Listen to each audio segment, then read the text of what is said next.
புரிஞ்சுங்க. ஆண்டவர் வந்துட்டு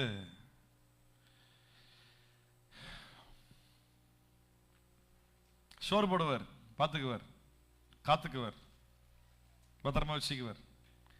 ஆனா அவருடைய கையில் இருந்து விசேஷத்த ஆசீர்வாதங்கள் வேணும் அப்படின்னா நீ எடுக்கிற கிரியைகளில் தான் உனக்கு கர்த்தர் ஆசீர்வதிக்கிறார். விசுவாசத்தால் மட்டுமே எல்லா ஆசீர்வாதமும் சும்மா வந்துட போறதில்லை. ஆமென். ஆமா, விசுவாசத்தால் ரட்சிப்புண்டு, விசுவாசத்தால் அவர் பிள்ளைன்ற காரணத்துக்காக சோறு போடுறாரு, அவர் பிள்ளைன்ற காரணத்துக்காக பார்த்துக்கிறாரு, அவர் பிள்ளைன்ற காரணத்துக்காக விரோதி வரும்போது விடமாட்டார், உன்னை பத்திரமா பாதுகாத்துக் கொள்றாரு, இல்லைன்னு சொல்லவே மாட்டான். ஆனா உனக்கு விசேஷத்த ஆசீர்வாதங்கள் வேணும் அப்படின்னா அவனோட கிரியைகளுக்கு தக்க பலன் தான் கர்த்தர் கொடுப்பார். நீ என்ன வசனம் அதான் சொல்லு, தேவ ராஜ்யம் பேச்சில் அல்ல பலத்தில் இருக்கிறது, கிரியையில் இருக்கு, நம் செய்கையில் இருக்குது. ராமின் சொல்லுங்கல்ல. ஆமா, அதனால வந்துட்டு விசேஷத்த ஆசீர்வாதங்கள் வேணும், நான் இன்னும் வாழ்க்கையில உயரணும் அப்படின்னா நீ எந்த அளவுக்கு ஆண்டருக்கு முக்கியத்துவம் கொடுக்குறியோ, நீ எந்த அளவுக்கு ஆண்டருக்காக கிரியை செய்யறியோ அவ்வளோ கர்த்தர் ஆசீர்வதிப்பார். ஆமென். ஆமா, கடைசியா யார்கிட்ட இயேசுவை பத்தி பேசுனீங்க சொல்லுங்க பார்ப்போம். பிரதான கட்டளையும் நம்ம உயிர் மூச்சு அதை நிறைவேற்றுவதுதான் சபையினுடைய நோக்கம்னு சொல்லிக்கிட்டு இருக்கிறோம். லாஸ்டா ஒரு ஆத்மா சபை கூட்டு வந்தோம், சொல்லுங்க பார்ப்போம். ஏன் மூலமா இந்த ஆத்மா ரசிக்கப்பட்டுச்சு, சபைக்கு வராங்க சொல்லுங்க. சம்டைம்ஸ் நான் உபதேசத்தெல்லாம் உட்காந்து எடுத்து ப்ரிப்பேர் பண்ணி படிச்சு ஜபத்தோடு எவ்வளவு பிரசங்கம் பண்ணி கூட ரிசல்ட் பார்க்க முடியல அப்படின்றப்ப வந்துட்டு என்னத்தை பிரசங்கம் பண்ணி என்ன அப்படின்னு தான் இருக்குது. சும்மா சண்டே வரட்டும், சும்மா ஒரு செய்தி எடுத்து முடிச்சிருவோமா அப்படின்னு தோணுது. ஏதோ வந்து திரும்பவும் விதி வந்த சாவுன்ற மாதிரி ஏதோ வேலை செஞ்சோம், சம்பாதிச்சோம், போனோம், வந்தோம். அதே மாதிரி அதே போல வாழ்க்கையினுடைய பகுதி சர்ச்சைக்கு போறோமா வரோமா, திங்கக்கிழமை என்ன பண்ணுவோம், வேலைக்கு போனோம் இல்லை, அந்த மாதிரி சண்டே நாங்கள் போனோம், சர்ச்சைக்கு போகணும். அது அந்த மாதிரி தான் வாழ்க்கை போயிருக்கு. இல்லை, எனக்கு அதில் சுத்தமாக விருப்பம் கிடையாது, அது ஆண்டவர் விரும்புறதும் இல்லை. ஆத்மாதாயம் பண்ணுங்க. ஒரே ஒரு ஆத்மா உங்களால ஆதாய கிறிஸ்து இயேசுக்குள்ள ஆதாயப்படுத்த முடியலன்னா இவ்வளவு சத்தியத்தையும் கேட்டு எதுக்காக, யாருக்காக சொல்லுங்க. அதனால தொடர்ந்து ஜெபத்தில் அதிகமாக நேரத்தை செலவு பண்ணுங்க, கர்த்தருடைய வார்த்தையில் அதிகமாக நேரத்தை செலவு பண்ணுங்க. ஆண்டவர்களோட பேசட்டும், அந்த ஆத்ம பாரம் கொஞ்சமாவது வரட்டும். அழிந்து போகிற ஆத்மாக்களில் உன்னையாவது கர்த்தர்களை காப்பாற்றணும் அப்படின்னு சொல்லி தன் சகோதரன் பாவம் செய்யும் பொழுது அவனுடைய பாவத்தை சொல்லி அவனை திருத்தினா அப்படின்னா அவன் மேல குவியக்கூடிய ஏகப்பட்ட ஆக்கினையிலிருந்து அவனை ரட்சித்துக் கொள்றான்னு சொல்லி வசனம் சொல்லுது. ஆமென். ஆமா, நம்மளை சுத்தி வாழ்ற எத்தனை மக்கள் இருக்கிறாங்க, ஒருத்தருக்காவது நம்ம சொல்லிருப்போம் இயேசுவை பத்தி. உங்க வீட்டில் ஒரு ஃபங்க்ஷன் வைக்கிறீங்க, உங்க சொந்தக்காரங்க யாருன்னா ஒருத்தர் வரலன்னா எப்படி சண்டை போடுவீங்க, எப்படி மூஞ்சி தூக்குவீங்க? அந்த மாதிரி வந்துட்டு ஒரு நாளைக்கு ஒருத்தர் சர்ச்சை கூட்டு வர்றதுக்காக அதுல துளி அளவும் முயற்சி எடுத்திருப்பீங்களா? உங்களை கூட்டி சேர்க்கறதே எனக்கு பெரும்பாடா இருக்குது, உங்களை வச்சு எங்க அடுத்த ஆத்மாதான் வர பண்றது. அதனால கொஞ்சம் முயற்சி செய்யுங்க, பிரயாசப்படுங்க. அவருடைய வருகையில வெறுங்கையா போய் நிக்க கூடாது. வெறுங்கையா போய் நிப்பீங்களா அவர் வருகையில? நீங்க கொடுத்த ரட்சிப்பை பத்திரமா வச்சுக்கிட்டாண்டவரே வந்துட்டான் அப்படியா? அவர் கொடுத்த ரட்சிப்பு நீ இழக்கலாம் முடியாது, நீ பத்திரப்படுத்தி வைக்கலாம் ஒன்றும் இல்லை. உன்னை ரட்சித்த தேவன் உன்னை காத்துக்கொள்ள வல்லவராக இருக்கிறார். அதனால நான் ரட்சிப்பு தந்தீங்க ஆண்டவரே, நான் பத்திரமா பாதுகாத்து அப்படி வந்து சேர்ந்துட்டேன் உங்ககிட்ட, அதெல்லாம் பேசாங்க ஒண்ணுமே இல்லை, அது கர்த்தருடைய செயல். அவருடைய வருகையில் ஆண்டவரே உங்களுக்காக நான் தேவராஜ்யத்தில் உலகத்தில் இவ்வளவு பிரயாசப்பட்டேன், இத்தனை ஆத்துமாக்களை ஆதாயப்படுத்தி இருக்கிறேன், அதுதான் உனக்குரிய பொக்கிஷம், அதுதான் உனக்குரிய ஆசீர்வாதம், அதுதான் பரலோகத்தில் உனக்கு கிடைக்க போகிற ஸ்தானங்கள், ஸ்தலங்கள், கிரீடங்கள், மகிமைகள், அதுதான் அதர் ரிவார்ட்ஸ். ஆமென். ஆமா, அதனால பரலோகத்துல வந்து வெறுங்கையே நிக்காதீங்க, பார்த்துக்கங்க, இப்ப சொல்லிடுறேன். சரி, நம்ம கர்த்தருடைய வார்த்தைக்கு நேரம் கடந்து சொல்லுவோம். அப்போஸ்தலர்கள் எங்கேயாவது நியாயப்பிரமாண உபதேசத்தை பேசியிருக்கிறாங்களா? அப்போஸ்தலர்கள் கிறிஸ்துவின் பிரமாணத்தை தான் பேசினாங்க. அதனாலதான் நியாயப்பிரமாணம் சொல்லக்கூடிய, நல்ல கவனிங்க, இயேசு கிறிஸ்துவினுடைய 12 சீஷர்களும் யூதர்களா புறஜாதிகளா? யூதர்கள். அப்ப அவன் பிறந்ததுல இருந்தே சீஷர்கள் 12 பேருமே ஆண்களா பெண்களா? ஆண்கள். அப்ப பிறந்து 8வது நாள்ல விருத்த சேதனம் பண்ணிருப்பாங்களா பண்ணிருக்க மாட்டாங்களா? ஒவ்வொரு நாளும் ஓய்வு நாள் ஆசீர்வதிச்சிருப்பாங்களா ஆசீர்வதிக்க மாட்டாங்களா? தசமா கொடுத்திருப்பாங்களா கொடுத்திருக்க மாட்டாங்களா? ஆமாவே இல்லையா? யூதர்களுடைய 7 பண்டிகைகள் கொண்டாடி இருப்பாங்களா இல்லையா? பஸ்கா பண்டிகைகள் இருந்து. ஆனா இயேசு ஃபாலோ பண்ண ஆரம்பிச்சதுல இருந்து இந்த இவங்க பிறந்ததுல இருந்து யூதர்களா இவங்க எதெல்லாம் செஞ்சாங்களோ அதெல்லாம் தொடர்ந்து செய்ய ஆரம்பிச்சாங்களா? எதுவுமே செய்யல. ஒரே நாள் இயேசு உயிர் தெழுந்தார் புரிஞ்ச உடனே இவங்க எதையுமே செய்யல. ஒரே காரியத்தை மட்டும் குறிக்கோள வச்சாங்க, இப்படியாவது இயேசு பத்தி பேசணும், தேவராஜ்யம் வளரணும், கிறிஸ்து சீக்கிரமா வரணும். இதை ஒன்றை மட்டும் தான் டார்கெட்டா வச்சாங்க. நான் பல முறை உங்களுக்கு நான் போதிச்சிருக்கிறேன், சொல்லி கொடுத்துருக்கிறேன்.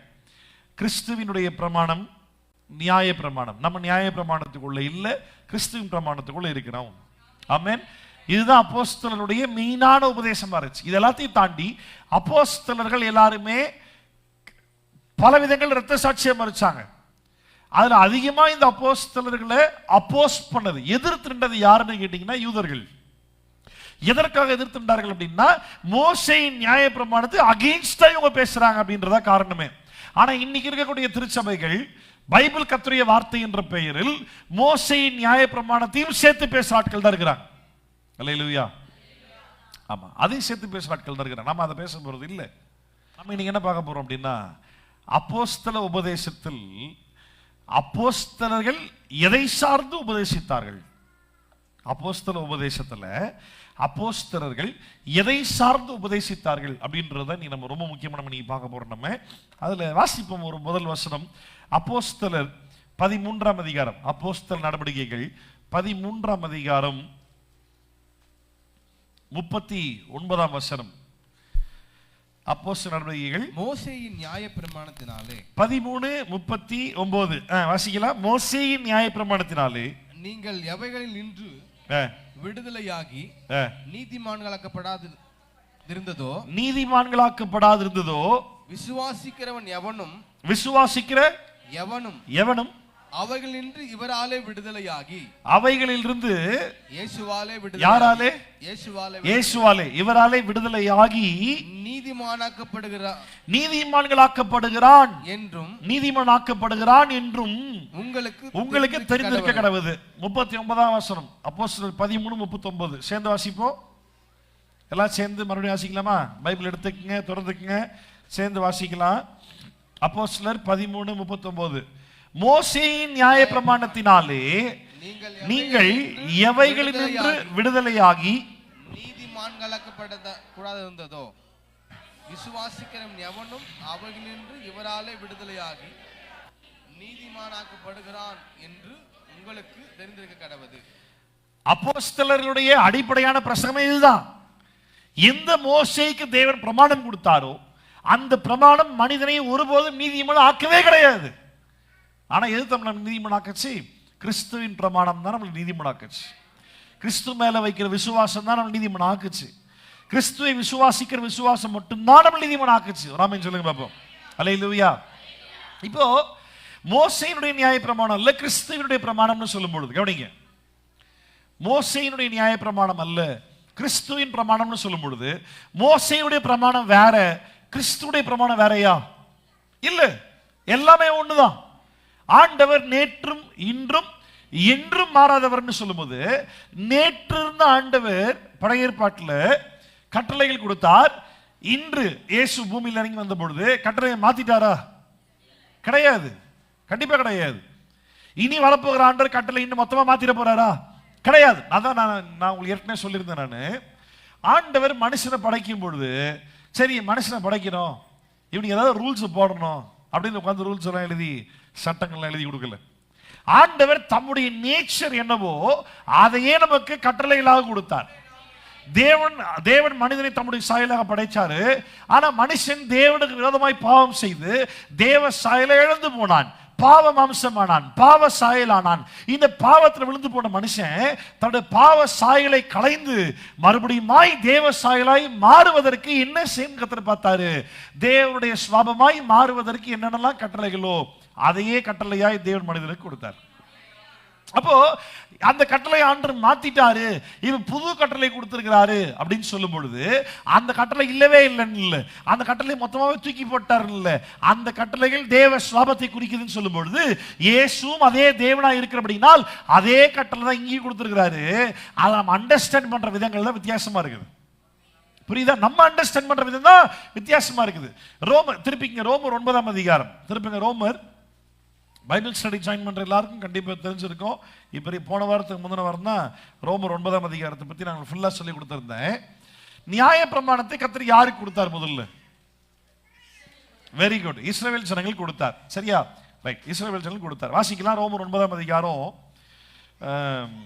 30ல இருந்து வாசிப்போம். இப்படி இருக்க நான் இன்னைக்கு எடுக்கிற செய்தியில வந்து நீங்க மனப்படம் ஆயிடணும். அப்படியே அப்படியே கேட்கும் போதெல்லாம் கட்ட கட்ட கட்டன்னு ஒப்பிக்கணும். அந்த அளவுக்கு நீங்க மனப்படம் பண்ணிடணும். சரியா? ஆமா, ரோமர் 9ஆம் அதிகாரம் 30ல வாசிக்கலாம். இப்படி இருக்க நாம் என்ன சொல்லுவோம்? நீதியை தேடாத புறஜாதியார் நீதியை அடைந்தார்கள், அது விசுவாசத்தினாலாகும் நீதியே.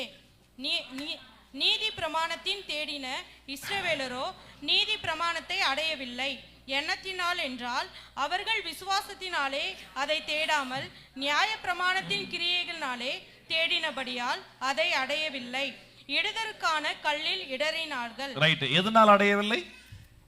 எதனால் அடையவில்லை? நியாய பிரமாணத்தை தேடின இஸ்ரவேலர்கள் நீதி பிரமாணத்தை அடையவில்லை. ஏன் அடையல? விசுவாசத்தால தேடாம. இப்ப ஆண்டவர் என்ன எதிர்பார்த்தா தெரியுமா? நீ வந்து பாவத்தில் விழுந்துட்ட, உன்னால் நீதிமன் ஆக முடியாது, நீ என்ன விசுவாசி, நான் உன்னை நீதிமன் ஆக்குவேன். ஆமென். ஆக்குவாரு, அவர் நம்மை நீதிமான் ஆக்குவார். ரைட்டா? இப்போ ஆனா மனிதர்கள் என்ன பண்ணாங்க? கர்த்தர் கொடுத்த பிரமாணத்தை ஃபாலோ பண்ண ட்ரை பண்ணிட்டாங்க, கிரியில செய்ய ஆரம்பிச்சிட்டாங்க. கொடுத்தவரை மறந்துட்டாங்க, கிரியில செய்ய ஆரம்பிச்சிட்டாங்க. இப்ப நல்லா கவனிங்க. ஆண்டவர் தம்முடைய நேச்சர், இதுதான் என் கேரக்டர், இப்படித்தான் நீ இருக்கணும்னு எதிர்பார்க்கிறேன் அப்படின்ட்டு கட்டளைகளை கையில கொடுத்துட்டாரு. இப்ப நம்ம செய்ய ஆரம்பிச்சா தேவனுடைய சுபாவத்தை போல மாற முடியுமா? முடியாது. ஏன் முடியாது? ஏன்னா அவர் ஆண்டவர், அவர் கேரக்டர் கட்டளை கொடுத்துக்கிறார். அவர் கடவுள், அவர் கேரக்டர், அவர் நேச்சரை வந்து கட்டளைகளாக கொடுத்திருக்கிறார். அந்த கட்டளையை நம்மளால செய்ய முடியுமா? முடியாது. ஏன்னா நம்ம பாவ மனிதர்கள், நம்ம பாவத்தில் விழுந்து போயிருக்கிறோம். என் தாய் என்னை பாவத்தில் கர்ப்பம் தரித்தால் நான் துர்குணத்திலே உருவானேன். பிறக்கும் போதே பாவியே பிறந்தேன், வளரும் போதே பாவத்தில் வளர்ந்தேன், பாவம் செஞ்சுதான் வளர்ந்தேன், பாவத்தை தவிர எதுவுமே எனக்கு தெரியாது. யாருமே சொல்லிக் கொடுக்காத ஒரு விஷயம் நானாவே தானா செய்ய ஆரம்பிச்சேன் அப்படின்னா ஒன்னே ஒன்று மட்டும்தான். என்னது? பாவம். யாரும் சொல்லி தர தேவையில்லை. இது செய்யவே செய்யாதேன்னு சொல்லியும் கூட என்னால செய்யாம இருக்க முடியல அப்படின்னு ஒரு விஷயம் இந்த உலகத்தில் இருக்கிறது என்னது? பாவம். அப்ப பாவம் மனுஷன் தேவனுடைய கேரக்டரை செய்ய முடியுமா? செய்ய முடியாது. தேவ கேரக்டர் போல மாற முடியுமா? மாற முடியாது. என்ன நடிக்கலாம். ரைட்டா? இன்னைக்கு இந்த ஆகஸ்ட் 15 போனப்போ ஸ்கூல்ல வந்து ரிபப்ளிக் டே எல்லாம் கொண்டாடி இருப்பாங்கல்ல. Sorry, August 15 independence day. அப்போ வந்து இண்டிபெண்டன்ஸ் வாங்கி கொடுத்த ஆட்கள் பற்றி ஸ்கூலில் ப்ரோக்ராம் நடத்துவாங்க. அதில் வந்து பசங்க காந்தி தாத்தா மாதிரி வேஷம் போட்டு வருவாங்கல்ல. காந்தி மாதிரி வேஷம் தான் போட முடியுமே தவிர காந்தியால் மாற முடியாது. நேரு மாதிரி வேஷம் போடலாமே தவிர நேருவால, சுபாஷ் சந்திர போஸ் மாதிரி வேஷம் போடுமே தவிர சுபாஷ் மாதிரி மாற முடியாது. ஆமென். ஆமாம், பெண்கள் பேரை சேர்த்து சொல்லிடலாம், கோச்சிக்கு போகிறாங்க. பெண்கள் ஜான்சி ராணி மாதிரி வேஷம் போடலாமே தவிர ஜான்சி ராணியா வேற யாரு? இந்திரா காந்தியா? அவங்க இப்ப சுதந்திரத்துக்கு போறாண்டாங்க. வாங்க, வாழ்த்துக்கள். ரைட்டா? ஆமா, சர்தார் வல்லபாய் பட்டேல் மாதிரி வேஷம் போடலாமே தவிர. அப்ப கிறிஸ்தவர்கள் கர்த்தருடைய கட்டளையை ஃபாலோ பண்றன்ற பேர்ல ஆண்டவரை போல வாழ்ற மாதிரி நடிச்சு காட்டலாமே தவிர உண்மையா மாற முடியுமா? கேரக்டர் மாற முடியுமா? முடியாது. அப்பதான் ஆண்டவர் சொன்னாரு, உன்னால மாற முடியாது, என்னோட சுபாவத்தை கொடுத்துருக்கேன் பத்தியா, அதை வாங்கி, ரொம்ப சிம்பிள், அதை வாங்கி படிச்சு பாரு, உன்னால மாற முடியாது. அப்ப என்ன பண்ணுவ? நீ என்கிட்ட தான் வந்தாகணும். அப்ப நான் உனக்கு கண்டிப்பா நான் உன்னை மாத்துவேன். இப்ப யோசிச்சு பாருங்க, கடையில போனா ஸ்கூல் புக்ஸ் கிடைக்குதா கிடைக்கலையா? எதுக்கு பிள்ளைங்க ஸ்கூலுக்கு அனுப்பணும்? பிள்ளைகளுக்கு இங்கிலீஷ் படிக்க தெரியுமா தெரியாதா? படிச்சா புரியுமா புரியாதா? தமிழ் படிச்சா புரியுமா புரியாதா? ஓப்பன் எக்ஸாம்ஸ் நடக்கதா இல்லையா? ஸ்கூல் இல்லாமல் ஓப்பன் எக்ஸாம்ஸ் இருக்கா இல்லையா? பப்ளிக்கு வீட்டில் உட்காந்து படிச்சு ப்ரிப்பேர் பண்ணு, ஸ்ட்ரைட்டாக ஓப்பன் எக்ஸாமில் போய் எழுதி பாஸ் பண்ண முடிஞ்சிச்சு. எது காலையில் எழுந்து யூனிஃபார்மு, புக்ஸு, ட்ராவல் செலவு, ஃபீஸு இல்லை, அதுவரை நீங்கள் ஸ்கூலில் வந்து ஏகப்பட்ட ஃபீஸு, இந்த ஃபீஸு அந்த ஃபீஸு, ஏகப்பட்ட ஃபீஸை போடுறாங்க. எதுக்கு போனோம்? புக்கு தான் கிடைக்குதுல்ல. இப்போ நல்லா கவனி, இந்த புக்கு கையில் கிடைச்சாலும் இந்த புக்கை சொல்லித்தரத்துக்கு ஒரு ஆள் இல்லைன்னா உனக்கு புரியாது. புரியுதா? கண்டிப்பா டீச்சர் ஒருத்தருக்கு சொல்லி கொடுத்து ஆகணும், இல்லாட்டி. அதே போலதான் தேவன் தம்முடைய கேரக்டரை பிரமாணமாய் அவருடைய இயல்பான சுபாவத்தை கட்டளைகளாய் கொடுத்திருந்தார். அதை இஸ்ரவேல் மக்கள் வாங்கி படிச்சுட்டு, ஆண்டவரே என்னது இது, எங்களால் இது மாதிரிலாம் முடியாது ஆண்டவரே அப்படின்ட்டு ஆண்டவர்கிட்டே போய் நின்றிருந்தா அவரே உன்னை பரிசுத்தப்படுத்தி இருப்பார், அவரே உன் நீதிமன் ஆக்கி இருப்பார். ஆனா இவனுக்கு என்ன பண்ணானுங்க, வாசி பார்த்தாங்க, ஓ இதெல்லாம் செய்யணுமா, நாங்க ஈஸியா செஞ்சிருவோம். செஞ்சான், செஞ்சு நீதிமன் ஆனானா, ஆகல, நீதிமன் ஆக முடியல. ராமன் சொல்லுங்களேன், அல்லேலூயா, கரங்களை வந்து சொல்லுங்க, அல்லேலூயா. ஆமா, நீதிமன் ஆக முடியல. அதான் இங்க வசனம் சொல்லுது, நியாய பிரமாணம் தானே, ஏன் தெரியுமா நீதியின் பிரமாணம்னு சொல்லப்பட்டிருக்கு. அந்த நியாய பிரமாணத்தை செய்தால் நீதிமன் ஆயிடுவான் அப்படின்னு நினைச்சிட்டு அந்த நியாய பிரமாணத்தை இவன் செய்ய ட்ரை பண்ணா நீதிமனானா ஆக முடியல. ஏன் தெரியுமா, ஏன்னா சட்டங்கள் இருக்கிற ஓட்டையை கண்டுபிடிச்சு பாவம் தான் பண்ணானே தவிர ஆக்டிங் தான் பண்ண முடிஞ்சதே தவிர ஒரிஜினலா தேவனை போல மாறு, அவர் சாயலாக மாறு, அவர் சுவாபத்தாக மாறு முடியல. ஓய்வு நாள் அன்னைக்கு ஓய்ந்துருக்கணும், ரெஸ்ட், அமைதியை வீட்டில் இரு அப்படின்ட்டாரு. வீட்டில் அடுப்பு கொளுத்தக்கூடாது, சமையல் பண்ணக்கூடாது, வீட்டு வாசகால் தாண்டி வெளியே கால் வைக்கக்கூடாது. அந்த காலத்தில் மார்க்கெட்டில் அடிமைகள் விற்பாங்க, தெரியும்ல, தெரியுமா தெரியாதா, மார்க்கெட்டில் அடிமைகள் விற்பாங்க. ஸோ வசதியாக இருக்கிறவன் மார்க்கெட்டில் 2 அடிமையை வாங்கி வச்சிருந்தான், மனிதர்கள் அடிமையை வச்சுட்டு இருந்தான். வீட்டு வாசகால தாண்டக்கூடாது, அவ்வளோதானே, வாசகால பேத்து எடுத்துரு, 2 பேர் பிடிச்சிக்கோ, நான் எங்கெல்லாம் போடும்போது நடந்து போகும்போது வாசகால தூக்கிட்டே போ ஃப்ரண்ட்ல. வீட்டு வாசகல் தாண்டி வெளியே வரக்கூடாது. நான் வாசகல் தாண்டல, ஜோக்கு சொல்ல, உண்மையா அப்படிதான் பண்ணாங்க. வீட்டு வாசகல் தாண்டக்கூடாது, இல்லை தாண்ட மாட்டேன், வாசகால பேத்து தூக்கிக்கூடா, 2 பேர் தூக்கினே வா, நம்ம அப்படியே மார்க்கெட்லாம் போன போய் வேலை முடிச்சுட்டு வந்துடலாம். அப்போ எப்படியாவது ஷார்ட்கட்ல ஆண்டர் போல மாறிடணும், எப்படியாவது நல்லவனா காட்டிடணும், இல்ல எப்படியாவது துரிதமா சீக்கிரமா வாழ்க்கையில பெரிய ஆள் ஆயிடணும், சம்பாதிச்சிடணும், இதுலதான் மனசு வருதே தவிர உண்மையாகவே தேவனை போல மாறணும் அப்படின்னா நீ தேவன் கிட்ட தான் வரணும். ஆண்டவரை போல மாறணும்னா நீ அவரை தான் நம்பணும், அவர்கிட்ட தான் வரணும், அவர் தான் உன்னை மாத்துவார். வேற உன்னாலெல்லாம் மாற முடியாது, நம்மளால நம்ம முயற்சியால மாற முடியாது. அப்ப அந்த நீதி பிரமாணத்தை தேடின இஸ்ரவேலரோ, பைபிள் பார்க்கணும், நீதி பிரமாணத்தை தேடின இஸ்ரவேலரோ நீதி பிரமாணத்தை ரோமர் 9ஆம் அதிகாரம் 32 வாசிக்க போறோம். எண்ணத்தினால் என்றால் அவர்கள் விசுவாசத்தினாலே அதை தேடாமல் நியாய பிரமாணத்தின் கிரியையினாலே தேடினபடியால் அதை அடையவில்லை. எதனால் அடையல? நியாய விசுவாசத்தினால தேடி. கிறிஸ்தவர்களுக்கு சட்ட புஸ்தகம் பைபிளை ஃபாலோ பண்ணா நீ பரலோகம் போயிடலாம். பைபிள் எல்லாம் ஃபாலோ பண்ண முடியாது. பைபிள் சொல்லக்கூடிய இயேசுவை ஃபாலோ பண்ணா பரலோகம் போயிடலாம். புரியுதா? பைபிள்ல ஏகப்பட்ட கட்டளைகள் இருக்கு, நியாயப்பிரமாண கட்டளைகள் இருக்கு, கிறிஸ்து கொடுத்த கட்டளைகள் இருக்கு, ஏகப்பட்ட கட்டளைகள் இருக்கு. இந்த கட்டளை எல்லாம் செஞ்சா நான் பரலோகம் போயிடலாமா அப்படின்னு நினைச்சீங்கன்னா உனக்கும் யூதர்களுக்கும் ஒரு வித்தியாசமும் இல்லை. எப்படி யூதர்கள் கட்டளையை பின்பற்றி கட்டளையை ஃபாலோ பண்ண ட்ரை பண்ணி அதை கொடுத்தவரை விசுவாசியாதபடியினால அவருடைய கிரியைகளால் அவங்க நீதிமன் ஆக முடியாமல் போனதோ, அதே போல பைபிளுடைய கட்டளைகளை நான் ஃபாலோ பண்ண போறேன், நீ இருக்கிறத எழுதி எழுதி வாசி மனப்பாடம் பண்ணி நீ வாழ்க்கையை அபியாசப்படுத்த ட்ரை பண்ணினா பரலோகம் போக மாட்டேன். அதுக்கு மாறாக இந்த பைபிள் போதிக்கக்கூடிய இயேசுவை நான் பின்பற்றுவேனானால், இயேசுவின் வார்த்தைகளுக்கு கீழ்ப்படிவேனானால், இயேசுவுக்கு நான் கீழ்ப்படிவேனானால், இயேசுவை விசுவாசிப்பேனானால், விசுவாசத்தால் நான் நீதிமன் ஆவேனே தவிர கிரியினால இல்லை. சொல்லுவீங்களா? நான் சொல்றது புரியுதா உங்களுக்கு? அல்லேலூயா. அப்போ நியாயப்பிரமாண கட்டளை இயேசு மாத்திட்டாரா அப்படின்னா மாத்தல. நியாயப்பிரமாண கட்டளைகளை ஆண்டவர் இஸ்ரவேலருக்கு மட்டும்தான் கொடுத்தாரு, உலகத்தில் இருக்கிற யாருக்குமே கிடையாது. மற்ற நாடுகளில் வாழக்கூடிய யாருக்குமே நியாயப்பிரமாணத்தை தேவன் தரல. சங்கீதம் திருப்பங்க, சங்கீதம் 147ஆம் அதிகாரம், சங்கீதம் 147 கடைசி 2 வசனங்கள்.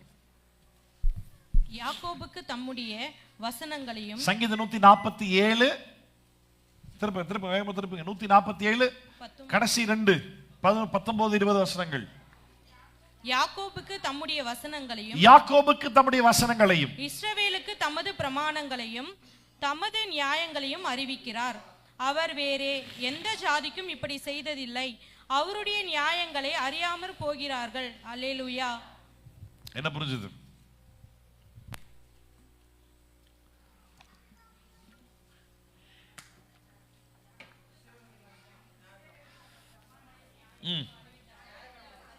அவ்வளவுதான். யாக்கோபு ஞாபகம் இருக்கா? மாமா வீட்டில இருந்து ரிட்டர்ன் வரும்போது யாக்கோபு தேவன் சந்திச்சார். போகும்போது இடத்துல படுக்கிறான், அந்த கல்லு மேல எண்ணெயை ஊத்தி இல்ல, இந்த இடத்துல ஆண்டு தரிசனம் போனார். ஒரு ஏணி நிக்கிற மாதிரி தேவதூதர் ஏறுகிறவர்களாக இறங்குறவர்களாக யாக்கோபு ஒரு சொப்பனம் கண்டான். ஏன் இருக்கு அந்த கதை? ஆமா, சொப்பனம் கண்டான்ல. அப்போ இந்த இடத்துல எனக்கு தரிசனமான ஆண்டவர் உண்மைனா, நான் ஒருவேளை திருப்பி வருவேன்னா, நான் வந்தேன்னா இதே இடத்துல ஆண்டு தொழுது கொள்வேன் அப்படின்ட்டு அங்கே தலைக்கு கல் வச்சு படுத்துட்டு இருந்தா, கல்லை தூக்கி நிற்க வச்சு எண்ணெயை ஊற்றி அதை அடையாளப்படுத்திட்டு போனான். ரைட்டா? அதே போல அவன் திருப்பி வரும்பொழுது போகும்போது வெறும் கையில் ஒரு கோல் எடுத்துட்டு போனான். வெறும் கையில் கொம்பு எடுத்துட்டு மாமா வீட்டுக்கு போனான். திருப்பி வரும்பொழுது 2 மனைவிகள், 2 மறுமனையாட்டிகள், ஏகப்பட்ட வேலைக்காரங்க, ஏகப்பட்ட ஆடு மாடு சொத்துக்கள், பெரிய இரு பரிவாரத்தோடு திருப்பி வரான். எத்தனை வருஷம் ஆனாலும் அங்க அண்ணன் ஒரு சபதம் எடுத்திருக்கான், மகனை நீ இனிமே வந்தீன கொல்லாம விட மாட்டேனா உடனே. எவ்வளவு சம்பாதிச்சாலும் உயிர் போச்சுதான் மொத்தம் போச்சுன்றது யாக்கோபு நல்லா புரிஞ்சிச்சு. யாப்போக்குன்ற ஆற்றை எல்லாரையும் கடந்து போக செய்து இவன் மாத்திரம் தனித்திருந்து ராபொழுதும் ஜெபிக்கிறான், ஆண்டவர்கிட்ட பேசுறான். ஆண்டவர் ஒரு தூதனை போல அவனிடம் தரிசனமாகிறார். அவர் காலை பிடிச்சிக்கிட்டு ஆசீர்வாதத்தில் வழிய பொழுது விடிதுரா போடா பார்த்துக்கிறேன், விடவே மாட்டேன். ஆமா, அப்பதான் ஆண்டவர் வந்துட்டு உன் பேர் என்னன்னு கேட்கிறாரு. என் பேரு யாக்கோபு. யாக்கோபுன்னு அர்த்தம் என்ன அர்த்தம்? எத்தன், ஏமாத்துக்காரன் அப்படின்னு அர்த்தம். ரைட்டா? அப்ப ஆண்டவர் சொல்றாரு, இனிமே உன் பேரு யாக்கோபுன்னு இருக்காது, இனிமே உன் பேரு ஏன் இஸ்ரவேல்னு அர்த்தம்? இஸ்ரவேல்னு அர்த்தம். அந்த வசனம் வாசிச்சிருந்தா உங்களுக்கு அங்கேயே ஆன்சர் இருக்கு. இனி நீ யாக்கோபு என்று அழைக்கப்படாமல் இஸ்ரவேல் அழைக்கப்படும், ஏனென்றால் நீ தேவனிடத்தில் போராடி மேற்கொண்டாயே. தேவனிடத்தில் போராடி மேற்கொண்டாயே, இஸ்ரவேலுக்கு அதான் அர்த்தம். One who has overcome God. அப்படின்னா ஆண்டவர் ஜெயிச்சான்றது இல்லை மீனிங். அவன் ஆண்டவர் தான் நின்றுட்டான் அப்படியே, சரி போடா அப்படின்ற மாதிரி ஆண்டவரை விட்டு கொடுத்துறாரு, சரி போடா. ஆமா, அதான் மீன். யாக்கோபுனா இஸ்ரவேல் அப்படின்னா, யாக்கோபுனா ஏமாத்துக்காரங்க, இஸ்ரவேல்னா நீ தேவனிடத்தில் போராடி மேற்கொண்டாயே. இப்ப இந்த இஸ்ரவேல் ஜனத்திற்கு ஆண்டவர் என்ன கொடுக்கிறாரு? பிரமாணங்கள், கட்டளைகள். இங்க வாசிங்க, யாக்கோபுக்கு தம்முடைய வசனங்களையும் இஸ்ரவேலுக்கு தமது பிரமாணங்களையும் தமது நியாயங்களையும் அறிவிக்கிறார். இங்க யாக்கோபுன்னு சொல்லும்போது ஒரு தனிப்பட்ட மனிதனாகி யாக்கோபு இல்லை, இஸ்ரவேல் தேசத்தையே யாக்கோபுன்னு தான் சொல்லப்படுது. ரைட்டா? யாக்கோபுன்னா அவனையும் குறிக்குது, அவன் மூலமாய் உருவாக்கப்பட்ட இஸ்ரவேல் தேசத்தையும் குறிக்குது. ரைட்டா? இஸ்ரவேல் தேசத்திற்கு தேவன் தம்முடைய நியாயங்களையும் தம்முடைய பிரமாணங்களையும் கொடுத்தார். அவர் வேற எந்த சாதிக்காவது இப்படி செய்ததில்லை. இவர் யாருக்குமே ஆண்டவர் செய்யல, யாருக்குமே செய்யல. அப்ப இஸ்ரவேல் ஜனங்களுக்கு மட்டுமே தேவன் நியாய பிரமாணத்தை கொடுத்தார். நல்லா கவனிங்க.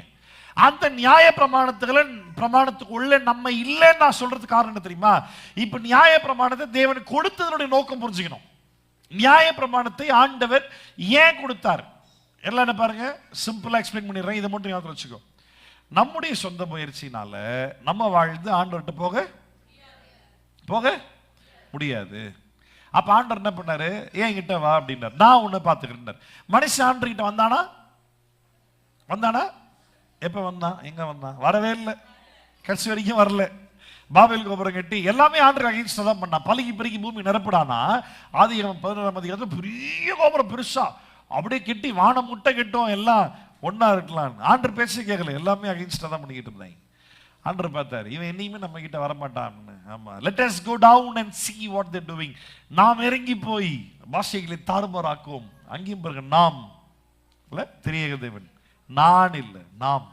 ஆமா, அங்கேயும் போய் பாஷைகளை தாறுமாறாக்கி போட்டார். ஆமா, ஒருத்தர் பேசுற பாஷை ஒருத்தனுக்கு புரியல, எல்லாம் பிரிச்சுட்டாங்க. அப்படிதான் பூமி ஃபுல்லா சேரடிக்கப்பட்டு போனாங்க. இவன் என்னைக்குமே ஆண்டவர் கிட்ட திருப்பி வரவே கிடையாது. கவனிங்க, மனுஷன் தன் முயற்சினால தான் ஆண்டவர் கிட்ட வரவே கிடையாது. இவன் வந்தாதானே அவன் இயேசு ஆண்டவர் தர முடியும், இவன் வந்தாதானே இயேசு விசுவாசிக்க முடியும். அப்பதான் என்ன பண்ணாருன்னா, ஆண்டவரே மனிதர்களுக்கு பிரமாணத்தை கொடுத்தார். அங்கதான் வந்து என்ன பண்றாரு, ஆபிரகாம் முதல்ல சூஸ் பண்றாரு. ஆண்டவரே இனிஷியேட்டிவ் எடுத்து நேரடியாக ஆபிரகாம் கிட்ட பேசுறாரு, ஈசா கிட்ட பேசுறாரு, யாக்கோபு கிட்ட பேசுறாரு, இல்ல ஆமா எல்லார்ட்டையும் பேசுறாரு. பேசி அந்த சந்ததியை சூஸ் பண்ணி அந்த சந்ததிக்கு பிரமாணத்தை தேவன் கொடுக்கிறார், கட்டளைகள் கொடுக்கிறார். இப்ப இந்த கட்டளை கொடுக்கப்பட்ட நோக்கம் என்ன தெரியுமா? இந்த கட்டளை நீ ஃபாலோ பண்ண ட்ரை பண்ணாலும் உன்னால ஃபாலோ பண்ண முடியாது. இந்த கட்டளையை பார்க்கும் போதெல்லாம் ஆண்டுடைய சுபாவம் இதுதான், காட் ஸ்டாண்டர்ட் இதுதான் பார்க்கும் போதெல்லாம் என்னால் அது போல மாற முடியாதுன்றது மட்டும் நல்லா புரிய ஆரம்பிக்கும். நியாயப்பிரமாணம் உன்னை பாவி பாவி பாவின்னு சொல்லிக்கிட்டே இருக்கும். இஸ்ரவேலுக்கு நியாயப்பிரமாணம் அப்படின்னா புறஜாதியாகி நமக்கு மனதின் பிரமாணம், மனசாட்சி என்ற பிரமாணம். நமக்கு நாமே பிரமாணமா இருக்கிறோம். நம்மளுடைய கான்சியஸ் தான் நமக்கு நன்மையை தீமையை போதிச்சது. இந்த கான்சியஸ் தான் வந்து நமக்கு பிரமாணமா இருந்தது.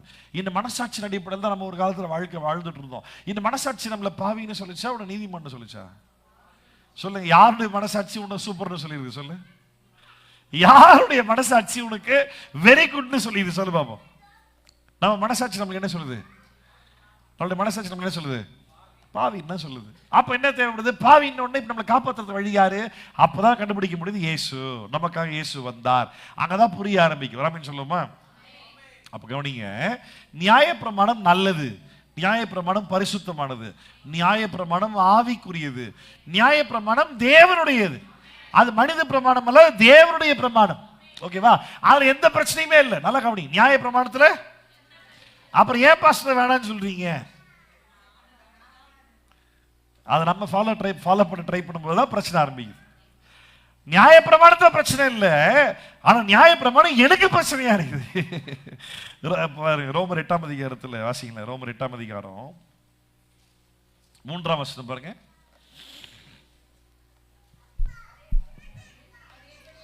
அது எப்படி எனில், மாம்சத்தினாலே பலவீனமாய் இருந்த, மாம்சத்தினாலே, நல்லா கவனிங்க, நியாயப்பிரமாணம் பலவீனமானதல்ல, மாம்சத்தினால் நமக்கு தான் நியாயப்பிரமாணம் வீக்கா இருக்கு. மாம்சத்தினாலே பலவீனமாயிருந்த நியாயப்பிரமாணம் செய்யக்கூடாததை தேவனே செய்யும்படிக்கு தம்முடைய குமாரனை பாவ மாம்சத்தின் சாயலாகவும் பாவத்தை போக்கும் பலியாகவும் அனுப்பி மாம்சத்திலே பாவத்தை ஆக்கினைக்குள்ளாக தீர்த்தார். நல்ல சொல்லுமா? நல்லா, இதுக்கு மீனிங் என்ன தெரியுமா? மாம்சத்துல வாழ்ற நமக்கு தேவன் நியாய பிரமாணத்தை கொடுத்தார். இந்த நியாய பிரமாணத்தை நம்மளால ஃபாலோ பண்ண முடியல.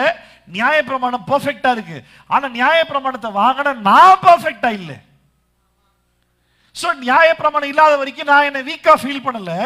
இப்ப நியாய பிரமாணம் வந்த உடனே நான் ரொம்ப வீக்கா ஃபீல் பண்றேன்.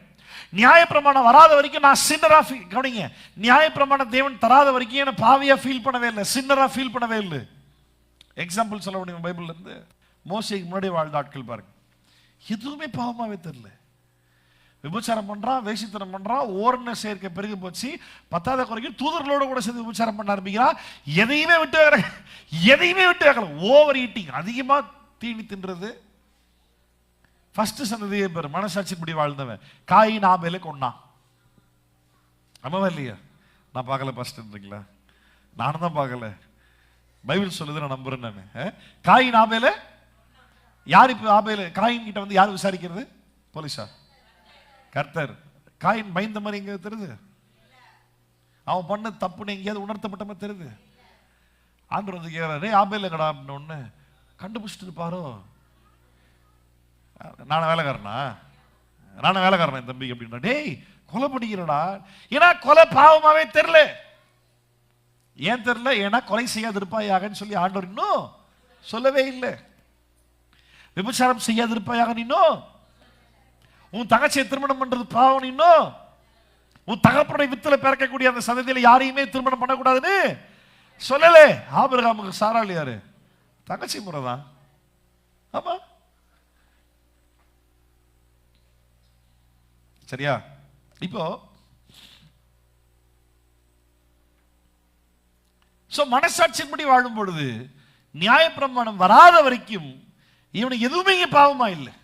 இப்ப நியாயப்பிரமாணம் வந்த போது நியாயப்பிரமாணம் நல்லது, ஆனா நியாயப்பிரமாணம் எனக்கு கெட்டதாயிடுச்சு. சொல்லுங்க பாப்பா. நியாயப்பிரமாணம் நல்லது, ஆனா நியாயப்பிரமாணம் எனக்கு கெட்டதாயிடுச்சு. நியாயப்பிரமாணம் எனக்கு எப்படி கெட்டதாச்சு? இது வந்த உடனே கொலை செய்யாதன்னு சொல்லிச்சு. ஐயோ நேரத்தை கொலை பண்ணிக்கிறேன்னு, அப்ப பண்ணக்கூடாதோ, பண்ணிட்டேனே, ஐயோ பண்ணிட்டேன் போச்சா? இல்ல ஐயோ விபச்சாரம் பண்ணக்கூடாது, பண்ணக்கூடாதா, ஐயோ பண்ணிட்டேனே, ஐயோ போச்சா? அப்ப என்ன நிம்மதியா இருக்க விடல, என்ன குத்திக்கிட்டே இருந்தது, என்ன பாவியாக்கிருச்சு. இங்க வசனம் தான் சொல்லுது, அது எப்படி எனில் மாம்சத்தினாலே பலவீனமாய் இருந்த நியாயப்பிரமாணம் செய்யக்கூடாததை. சரி, அப்போ மாம்சத்துல வாழ்ற எனக்கு நியாயப்பிரமாணம் ஒரு விஷயத்தை செய்யல, ஆனா அதை தேவனே செய்தார். ரைட்டா? இப்ப நியாயப்பிரமாணம் எதை செய்யல? தேவன் எனக்கா எதை செய்தார் சொல்லுங்க. நியாயப்பிரமாணம் எனக்கா என்ன செய்யல? இயேசு எனக்கா என்ன செஞ்சார்? நியாயப்பிரமாணம் என்ன நீதிமான் ஆக்கல, இயேசு என்னை ஆக்கினார். நியாயப்பிரமாணம் என்ன பாவின்னு மட்டும் தான் சொல்லுச்சு. இயேசுவை விசுவாசித்தாலே அவர் நீதிமான் என்று சொன்னார். அப்ப ஆனா ரெண்டு கட்டளையில ஒண்ணுதான். இப்படி கவனிங்க, நியாயப்பிரமாணத்தில் கொலை செய்யக்கூடாதுன்னு இருக்கு, நாங்க நியாயப்பிரமாணத்துக்குள்ள இல்ல. Yes, very good. அப்படின்னா என்ன அர்த்தம்? நாங்க இயேசுவின் பிரமாணத்துக்குள்ள இருக்கிறேன். சரி, ஓகே. இப்ப இயேசுவின் பிரமாணம் என்ன, உன்னை கொலை செய்யன்னு சொல்லுதா? அங்க விபச்சாரம் செய்யாதன்னு இருக்கீங்க, விபச்சாரம் செய்யுன்னு சொன்னாரா? அங்க திருடாதன்னு இருக்கீங்க, திருடுன்னு சொன்னாரா? அங்க பொய் சாட்சி சொல்லாத நிறைய பொய் சொல்லுன்னு சொன்ன. இன்னும் சொல்ல போனா அந்த நியாய பிரமாணத்துடைய ஸ்டாண்டர்டை விட இயேசு கொடுத்த ஸ்டாண்டர்ட் தான் இன்னும் ஹையரா இருக்கு, இன்னும் பெருசா இருக்கு. அங்க கொலை பண்ணாதான் பாவம், நீ சகோதரனை மூடனே சொன்னாலே நீ பாவியா, பாதாளம் போயிடுவியாம்மா. அது யோசிக்க எப்படி ஆண்டவரே, எங்களுக்கு அதுவே கொஞ்சம் பெட்டரா தோணுது. அங்க விபச்சாரம் செஞ்சாதான் பாவம். ஒரு பெண்ணை இச்சையோடு, பெண் ஆண் பெண் ரெண்டுமே தான், இங்க ஒண்ணு மட்டும் இல்ல. ஒரு பெண்ணை ஒரு ஆணை ஒரு இச்சையோடு நீ பார்த்தாலே உன் இருதயத்திலே பிசிக்கலா செய்யல, உன் இருதயத்திலே செய்தாயிற்று, விபச்சாரம் செய்தாயிற்று. ஆமா. அப்போ இன்னும் சொல்ல போனா நியாயப்பிரமாணம் செய்யக்கூடாததை தேவன் செய்தார். எதெல்லாம் நியாயப்பிரமாணம் செய்யல, இயேசு எதெல்லாம் செஞ்சார் கவனிங்க. நியாயப்பிரமாணம் எனக்காக மறிக்கல, நியாயப்பிரமாணம் எனக்கு ஹெல்ப் பண்ணல, நியாயப்பிரமாணத்தை ஃபாலோ பண்ண ட்ரை பண்ண போதிலும் கூட அதை நீதிமன்றம் ஆக்கல. ரைட்டா? இப்ப நியாயப்பிரமாணம் என்ன பண்ணுச்சு? நியாயப்பிரமாணம் பாவின்னு மட்டும் தான் சொல்லுச்சு. ஆமென். ஆமா, நியாயப்பிரமாணம் ஆண்டவரை கண்ட பயத்தை மட்டும் தான் உண்டு பண்ணுச்சு. ஆமென். இப்ப இந்த நியாயப்பிரமாணம் செய்யக்கூடாததை இயேசு செய்தார். இயேசு என்ன பண்ணார்? எனக்காக சிலுவையில் மரித்தார், என் பாவத்தை அவர் மேல சுமந்தார், அவரை விசுவாசிப்பதால் மட்டுமே அவர் நீதிமன்றம் ஆக்கினார், எனக்கு ரட்சிப்பை தந்தார். இதெல்லாத்தையும் தாண்டி இந்த பாவத்தை மேற்கொண்டு வாழ்வதற்கு எனக்கு இயேசு பரிசுத்தாவை தந்தார். நியாயப்பிரமாணம் செய்யக்கூடாததை தேவனே செய்யும்படிக்கு தம்முடைய குமாரனை பாவ மாம்சத்தின் சாயலாகவும் பாவத்தை போக்கும் பலியாகவும் அனுப்பி மாம்சத்தினாலே பாவத்தை ஆக்கினைக்குள்ளாக தீர்த்தார். அல்லேலூயா சொல்லுமா? கரங்களை உயர்த்தி சொல்லுங்க அல்லேலூயா. இயேசு நியாயப்பிரமாணம் செய்யக்கூடாத ஒரு காரியத்தை இயேசு செஞ்சாரு. என்ன செஞ்சார் அப்படின்னா, என்னுடைய பாவத்தை என்ன ஆக்கினை தீர்ப்புக்குள்ளாக ஆக்கல, நியாயப்பிரமாணம் என்ன ஆக்கினை தீர்ப்புக்குள்ளாக்குச்சு, என்ன பாதாளத்து நேரம் தள்ளிச்சு. ஆனா இயேசு என்ன தள்ளல, என் பாவத்தை ஆக்கினைக்குள்ளாக தள்ளினார். அந்த பாவ ஆக்கினையிலிருந்து என்னை மீட்டெடுத்தார். அல்லேலூயா. ஆமா, ரத்தமும் சதையும் நகமும் சதையுமா இருந்த என்னையும் பாவத்தையும் இயேசு பிரிச்சு எடுத்தார். அந்த மேக்னெட் போல ஒட்டிக்கிட்டு இருந்த என்னையும் பாவத்தையும் இயேசு என்ன பண்ணாரு? பிரிச்சு எடுத்தார். பாதாளத்துக்கு நேரா டிராவல் பண்ணிக்கிட்டு இருந்த என்ன டப்புனர் யூட்டர்ன் போட்டு விட்டு அப்படியே பரலோகத்துல திருப்பி விட்டார். அல்லேலூயா சொல்லுங்க பாப்போம். அல்லேலூயா. அப்போ நியாயப்பிரமாணம் நல்லது, ஆனா எனக்கு நல்லது இல்லை. ரெண்டாவது, நியாயப்பிரமாணத்தை தேவன் நமக்கு தரல, இஸ்ரவேல் ஜனத்துக்கு மட்டும் தான் கொடுத்தார். இன்னைக்கும் இஸ்ரவேலர்கள் நியாயப்பிரமாணத்தை ஃபாலோ பண்றாங்களான்னு கேட்டா ஆமா, ஃபாலோ பண்றாங்க. பெருசா பலி செலுத்துறது இல்லை, அது நிறைய விதங்கள் அவங்களும் கொஞ்சம் மாற்றி மாற்றி வச்சுக்கிட்டாங்க காலத்துக்கு ஏற்ற மாதிரி. ஆனால் இன்னும் நியாயப்பிரமாணத்தை ஃபாலோ பண்ண தான் செய்கிறாங்க. இல்லை சொல்லுங்களேன். நம்ம அப்போஸ்தலர் ஏற்கனவே அப்போஸ்தலர் 13:38 ஏற்கனவே சொன்னல, 37 39 13:39 ஏற்கனவே சொன்னல. பவுலுடைய அடிப்படையான பிரசங்கமே என்ன? எந்த மோசே மூலமாய் கிடைக்கப்பட்ட நியாயப்பிரமாணம் ஒரு நீதிமன்றம் ஆக்கலையோ, நாங்க பிரசங்கம் பண்ற இந்த இயேசு மூலமா தான் நீ நீதிமன்கள் ஆகிறீர்கள். இதுதான் அடிப்படையான பிரசங்கமே. ரைட்டா? ரைட். இப்ப இது மட்டும் அல்ல, இது ஆதி திருச்சபையில ஒரு தீர்மானமாவே எடுத்திருக்கிறாங்க. திருப்பிக்கலாம் அப்போஸ்தலர் 15ஆம் அதிகாரம். நான் சபை விசுவாசிகள் எல்லாருக்கும் சொல்றேன், இன்னைக்கு செய்தியை நீங்க மனப்பாடம் பண்ணிடணும். அப்படியே இன்னைக்கு செய்தி என்ன பண்ணணும்? இதுதான் நம்ம கிறிஸ்தவத்தோட பேஸே இதுதான். அப்போஸ்தல உபதேசமே இதுதான். புரியுதா? இது நீங்க அப்படியே மனப்பாடம் பண்ணிடணும். இன்னைக்கு கேட்குற செய்திக்கு இனி எத்தனை செய்தி கேட்டாலும் முரண்பாடா இருக்குமானால் அது எல்லாமே தப்பு. அது யார் பிரசங்கம் பண்ணாலும் அது எல்லாமே போய். இதுதான் சபையினுடைய அஸ்திபாரம். இதுதான் அப்போஸ்தலர் உபதேசம். இதுதான் 15ஆம் அதிகாரம் ஃபுல்லா வாசிக்க போறோம். அப்போஸ்தலர் நடவடிக்கைகள் சரித்திர புஸ்தகம் 15ஆம் அதிகாரம் ஃபுல்லா வாசிக்க போறோம். அப்போஸ்தலர் 15 முதல்ல இருந்து சேர்ந்து வாசிக்கலாமா? சிலர் யூதயாவிலிருந்து வந்து, நீங்கள் மோசேயினுடைய முறைமையின்படியே விருத்த சேதனம் அடையாவிட்டால் ரட்சிக்கப்பட மாட்டீர்கள் என்று சகோதரருக்கு போதகம் பண்ணினார்கள். அதனாலே அவர்களுக்கும் பவுல் பர்னபா என்பவளுக்கும் அந்த விஷயத்தின் நிமித்தம் மிகுந்த வாக்குவாதம் தர்க்கமும் உண்டாயிற்று. அந்த விஷயத்தின் நிமித்தம் பவுலும் பர்னபாவும் அவர்களை சேர்ந்த வேறு சிலரும் எருசலேமில் இருக்கிற அப்போஸ்தலரிடத்திற்கும் மூப்பரிடத்திற்கும் போக வேண்டும் என்று தீர்மானித்தார்கள். அந்தபடி அவர்கள் சபையாரால் வழி விட்டனுப்பப்பட்டு பெனிக்கா சமாரியா நாடுகளின் வழியாய் போய் புறஜாதியார் மனம் திரும்பின செய்தியை அறிவித்து சகோதரர் எல்லாருக்கும் மிகுந்த சந்தோஷத்தை உண்டாக்கினார்கள். அவர்கள் எருசலேமுக்கு வந்து சபையாராலும் அப்போஸ்தலராலும் மூப்பராலும் ஏற்றுக்கொள்ளப்பட்ட போது தேவன் தங்களை கொண்டு செய்தவைகள் எல்லாம் அறிவித்தார்கள். இப்போ ஒரு நிமிஷம். இப்போ ஆதி எருசலேமில் இருந்த சபையில யார் யாரெல்லாம் முக்கியமான அப்போஸ்தலர்கள்? பவுல் பர்னபாவும் அந்தியோகியா பட்டணத்திலிருந்து டிராவல் பண்ணி எருசலேமுக்கு போறாங்க. எதுக்கு போறாங்க? இது ஒரு சரித்திரம் தானே, ஒரு நடந்த சம்பவம் தானே, கதை தானே. அப்படியே சொல்லுங்களேன். கடற்கரை படிச்சுட்டே போக கூடாது, அது பச்சை கதை சொல்லணும்.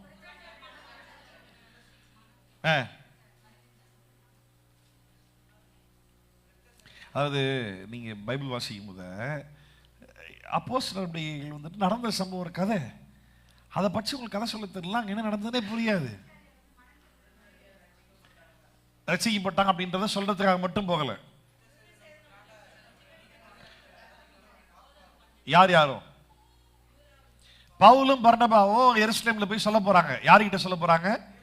பேதுரு, யாக்கோபு, யோவான். யார் சொல்றது? யோவான். Very good. 3 பேர். கலாத்தியர் 1ஆம் அதிகாரத்தில் வாசிக்கிறோம். பேதுரு, யாக்கோபு, யோவான்னா எருசலேமுடைய தூண்களாக இருந்தாங்களாம். கலாத்தியர்ல வாசிக்கிறோம். சரியா கவனிங்க. இப்ப பேதுரும் பர்னபாவும் முதல் தலைமுறை சீஷர்கள், புதுசாக ரட்சிக்கப்பட்டு ஊழியத்தில் அப்போஸ்தலர்களா அப்பதான் செயல்பட்டுக்கிட்டு இருக்காங்க. சரியா? இப்போ அந்தியோகியா பட்டணம், அது எருசலேம் பட்டணம், கிட்டத்தட்ட ஒரு 700 கிலோமீட்டர் வித்தியாசம். எவ்வளவு தூரம்?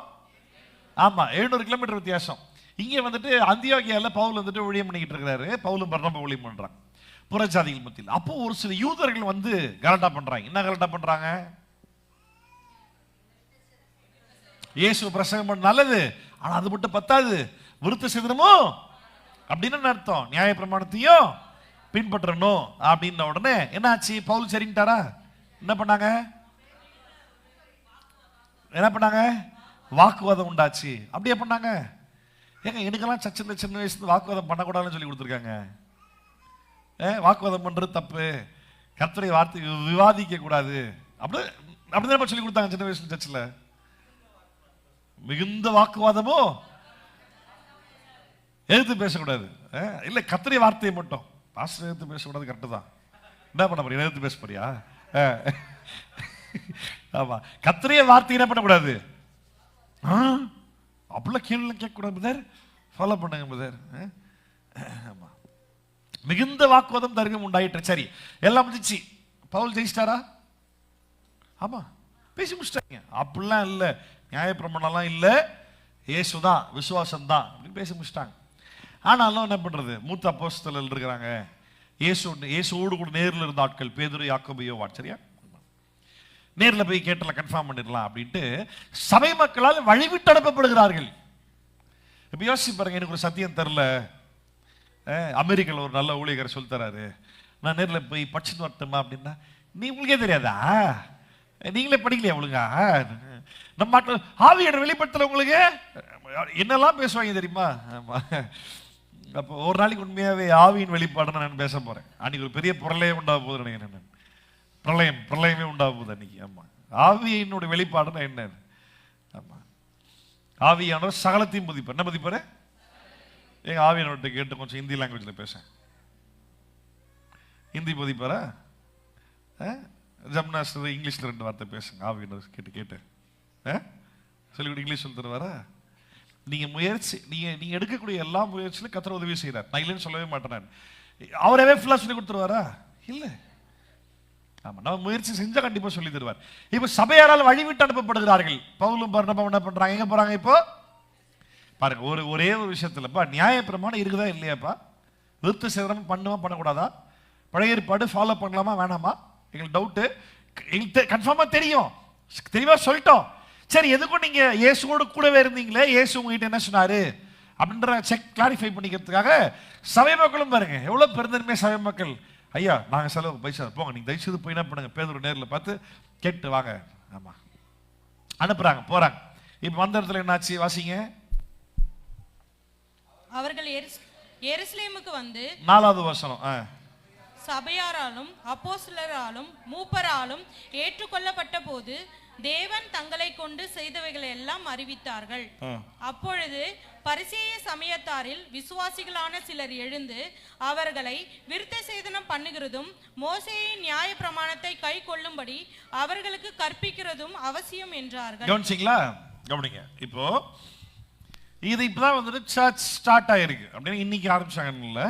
ஆதி திருச்சபையில சபையானது உருவாக்கப்பட்டு ஒவ்வொரு நாளும் கூடுகையும் ஆராதனையும் கர்த்தருடைய வார்த்தையை பற்றி ஆவியில் ஏவப்பட்டு பேசுறது நடந்துட்டே இருக்குது. பைபிள் கையில் இல்லை. ஆதி திருச்சபையில் யார் கையிலும் பைபிள் இல்லை. பழைய ஏற்பாடு நியாயப்பிரமாணம் இருந்துச்சு. பேதுரு நடத்திருந்த சர்ச்சில் பேதுரின் லெட்டரை எழுதலை. ஸோ புதிய ஏற்பாடு லெட்டர்ஸ் எல்லாம் சேர்க்கப்பட்டு பைபிள்னு ஒரு புக்கின் கையில் இல்லை. ஆவியில் ஏவப்பட்டு பேசிக்கிட்டு இருந்தாங்க. சீஷர்களுடைய வழிநடத்துதலில் தான் போயிட்டு இருந்தது. எபேசியர் 2:20 வாசிக்கிறோம். அப்போஸ்தலர்கள் தீர்க்கதரிசிகள் என்பவர்களுடைய அஸ்திபாரத்துல தான் சபையானது கண்மலையாகி கிறிஸ்துவின் மேல கட்டப்பட்டுச்சுன்னு சொல்லி எபேசியர்ல பவுல் சொல்றாரு. அப்போஸ்தலர்கள் தீர்க்கதரிசி. இப்ப இந்த அப்போஸ்தலர் பார்க்கும்படிக்கு பவுலும் பர்னபாவும் போறாங்க. சரியா? போன இடத்துல என்னாச்சு அப்படின்னா, அங்க இருக்கக்கூடிய கவனிங்க, பேதுருடைய சபையில, பேதுரு யாக்கோபு யோவான் நடத்திய சபையில அநேகர் இருக்கிறாங்க. அதுல நியாய பிரமாணத்திலிருந்து இயேசுவை ஏற்றுக்கொண்ட யூதர்களும் இருக்கிறாங்க. ஏன் தெரியுமா? ஏன்னா பேதுரு யாருக்கு அப்போஸ்தலன் அழைக்கப்பட்டாரு? Very good. பவுல் யாருக்கு அப்போஸ்தலன் அழைக்கப்பட்டாரு? புறஜாதியார்களுக்கு. பவுல் புறஜாதிகள் நோக்கி போறாரு. புறஜாதிகள் மத்தியில ஊழியம் பண்ணும்போதுதான் ஒரு சில யூதர்கள் வந்து என்ன சொல்றாங்க, இப்ப புறஜாதிகளும் நியாய பிரமாணத்தை இப்படி விருத்த சேதனம் பண்ணணும் அப்படின்றாங்க. சண்டை போட்டு வாக்குவாதாயி இப்ப பேதுருகிட்ட வந்துட்டாங்க. பேதுருகிட்ட புறஜாதிகள் இருந்தாங்களா? பெருசா இல்ல. ஆனா யார் மெயினா பேதுரு டார்கெட் பண்ணாரு? இஸ்ரவேல் ஜனங்கள் டார்கெட் பண்ணாரு. இப்ப இஸ்ரவேலர்கள் எல்லாருமே யாரு? யூதர்கள். யூதர்கள் எதை ஃபாலோ பண்ணாங்க? நியாய பிரமாணத்தை ஃபாலோ பண்ணாங்க. இப்ப கேள்வி என்ன தெரியுமா? நியாய பிரமாணத்தை விட்டுட்டு இயேசுவை ஃபாலோ பண்ணாங்களா அப்படின்னு கேட்டா ஆமா. ஆனா பேதுருடைய சபையில இயேசுவை ஏத்துக்கிட்டனால எல்லாரும் சேர்த்துக் கொள்ளப்பட்டாங்க. ரட்சிக்கப்பட்டவர்கள் அனைவரும் கர்த்தர் சபையிலே சேர்த்துக் கொள்ளப்பட்டாங்க. ஆனா இன்னும் நியாய பிரமாணத்தை விட்டு கொடுக்கவே இல்லை. இது பேதுருக்கு தெரியுமா? தெரியாது. சோ இந்த ஒரு சம்பவத்துக்காக தேவனை ஸ்தோத்திரிக்கிறேன். பவுல் பர்னபாங்க பிரச்சனையாய் பவுலும் பர்னபாவும் பேதுருடைய சபைக்கு வந்தனாலதான் பேதுருக்கே தெரிய வருது, இங்க இருக்கிற ஒரு சில கருப்பு ஆடுகள் இயேசு விசுவாசித்தாலும் இன்னும் எதை விட்டு கொடுக்கல? நியாய பிரமாணத்தை விட்டு கொடுக்கல.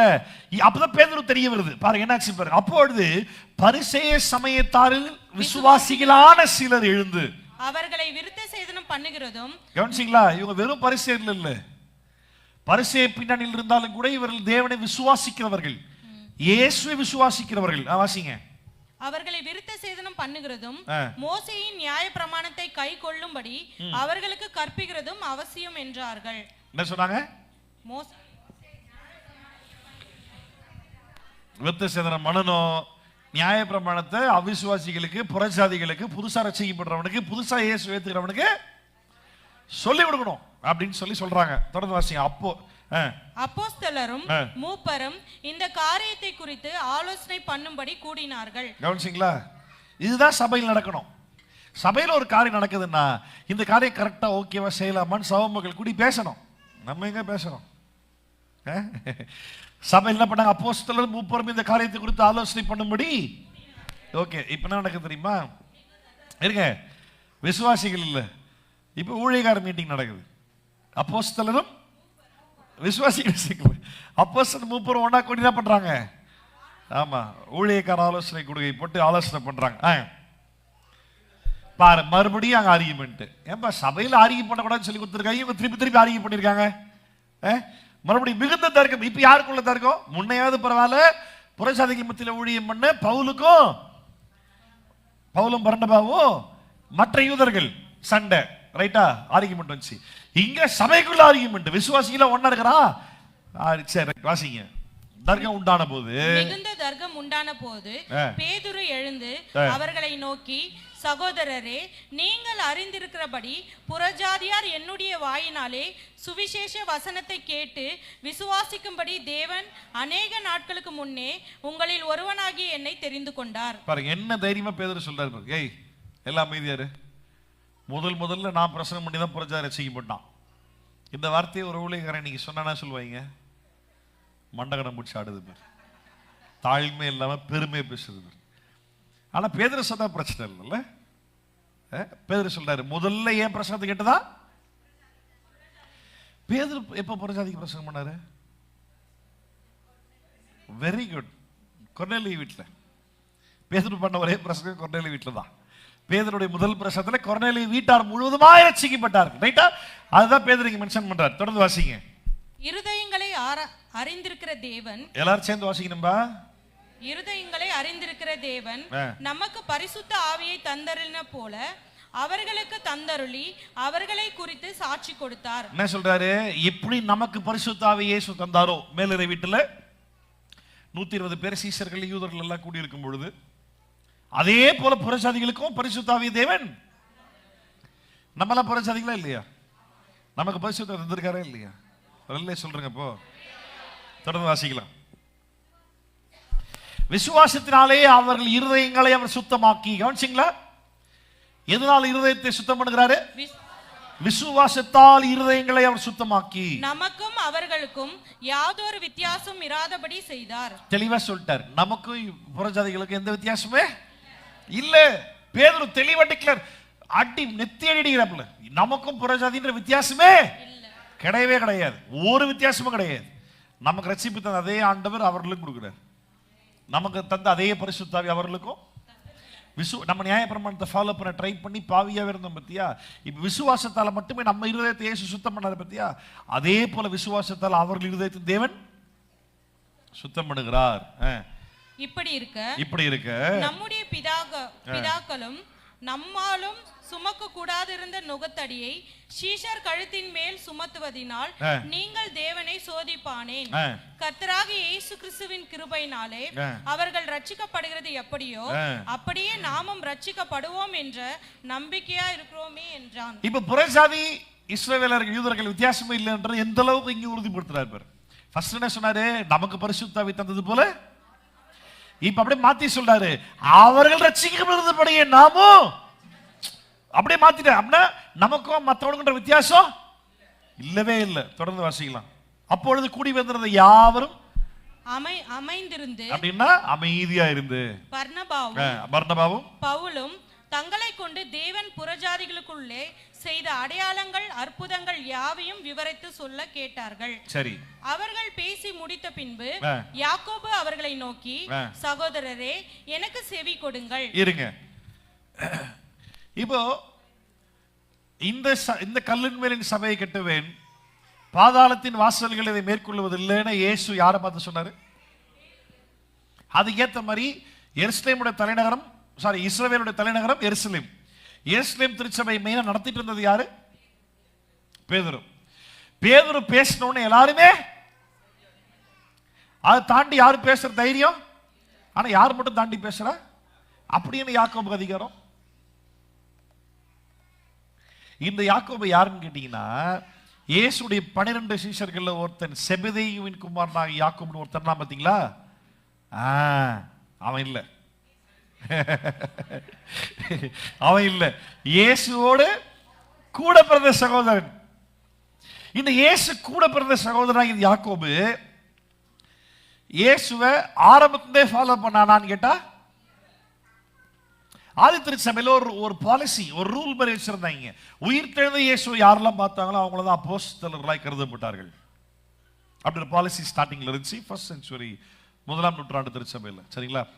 அதுல 1 கொரிந்தியர் 15ஆம் அதிகாரத்துல பவுல் சொல்றாரு, அகால பிறவியாகி எனக்கும் தரிசனமானார், அவருடைய சகோதரனாகி யாக்கோபுக்கும் தரிசனமானார். இப்ப இந்த 12 சீஷர்கள்ல யாக்கோபு இங்க பேதுரு கூட இல்லை. பேதுருவும் இயேசுவின் சகோதரனாகி யாக்கோவும் அப்புறம் யோவானும். சரியா? பேதுரு சொல்லிட்ட பிறகு யோவான் பேசல. ஆனா இப்ப இந்த முந்திரி கொட்டை கர்த்தர் மன்னிக்கணும், ஆமா தேவையில்லாம உள்ள வந்து சரி அப்படி உள்ள பேதுரு சொல்லி தீர்மானம் பண்ணிட்டார். என்ன தீர்மானம் பண்ணாரு? சொல்லுங்க. நம்ம இந்த வசனத்தை தெளிவா சொல்லுங்க. 10வது வசனம் 10.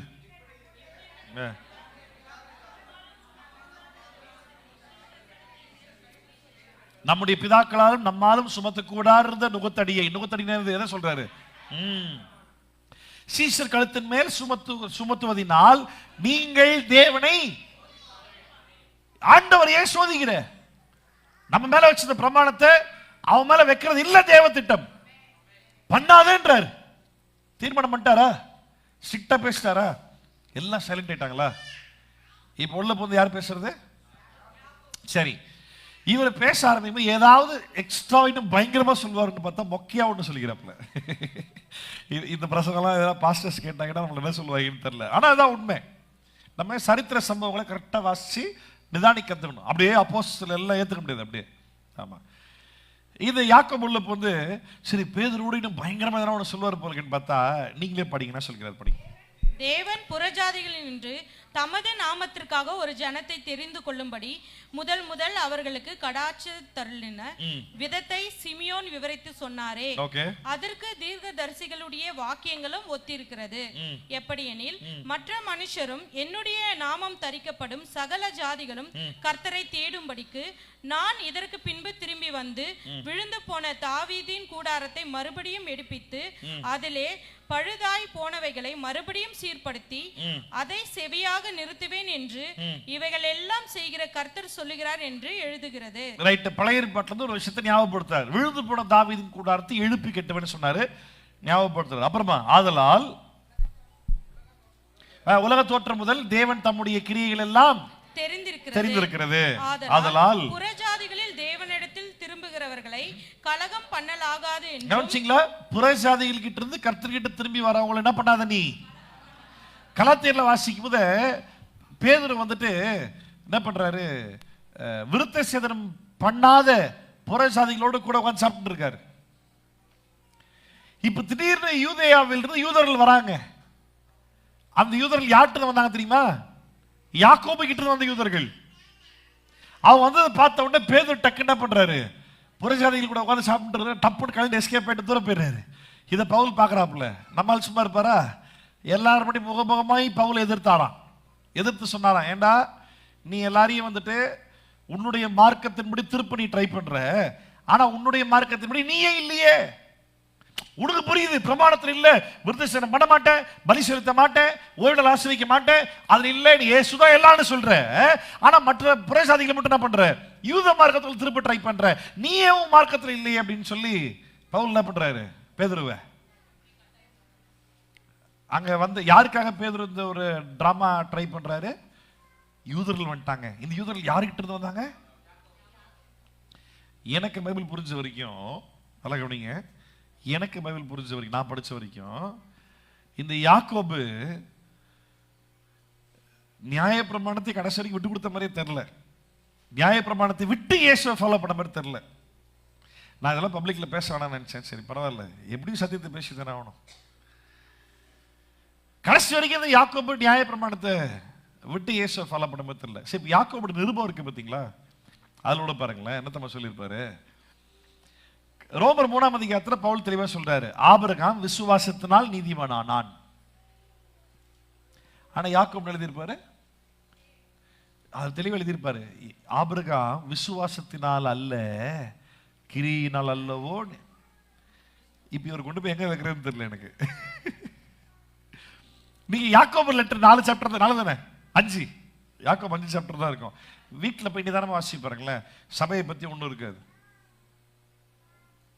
தேவராஜ்யத்தை பத்தி ஒன்றும் இருக்காது, கிறிஸ்துவோட சிலுவை மரணம் உயிர்த்ததுல பத்தி, ஆவியானவர் ஆவியின் வரங்களை பத்தி. சரி, ஆதி திருச்சபையினுடைய அஸ்திபரமாகிய சீஷர்கள் உருவாக்கி சீஷத்துவம் என்னதான் பெருசா எழுதுகிறார் அப்படின்னா, உபத்திரவத்தை பத்தி எழுதுகிறாரு, கர்த்தர் சோதிக்கிறார்னு சொல்ல எழுதுகிறாரு, 2ஆம் அதிகாரத்தில் புறஜாதிகளுக்கு ஹெல்ப் பண்ண நற்கிரியைகள். புரியுதா எங்க இவரோட பேஸ் எங்கேருந்து வருதுன்ட்டு? நற்கிரியைகள் அதை பற்றி பேசியிருப்பாரு. உன் நாக்கு ஒழுங்காக காப்பாற்றி, உன் நாக்கு வந்துட்டு பெரிய அது ஒரு வெப்பன் மாதிரி, ஒரு சின்ன தீ காட்டை கொளுத்தி போட்டுற மாதிரி, ஒரு சின்ன ஸ்டியரிங் பெரிய கப்பலையே அப்படி டைரக்ஷன் திருப்பி விட்டுற மாதிரி உன் நாக்கு உன் வாழ்க்கையவே திருப்பிடும். விசுவாசத்தாரன் பெருசு 10வது குறைக்கு ஆபிரகாம் விசுவாசத்தால கிரியினால் தான் நீதி பண்ணானா? வருகை உயிர் தேர்தல் நித்திய ஜீவன். படிங்க வீட்டில் போயிட்டு யாக்கோபு 5 அதிகாரம் படிச்சுட்டு என்னத்தையாவது சொல்லியிருக்காருன்னு கொஞ்சம் நோட் பண்ணுங்களேன். நம்ம இதுக்கு மேல போனா நல்லா இருக்காது நினைக்கிறேன். ரைத்தோட அதை ஸ்டாப் பண்ணிக்கலாம். என் வாய் சும்மா இருக்காது. அப்புறம் இப்ப கவனிங்க. இப்போ இந்த சொல்லப்போனா இது பாஸ்டர்ஸ் மீட்டிங்ல பேச வேண்டிய சப்ஜெக்ட். உண்மையாக சொல்லப்போனா ரொம்ப இன்டெப்தான ஒரு காரியம், ரொம்ப ஆராய்ந்து பார்க்கக்கூடிய.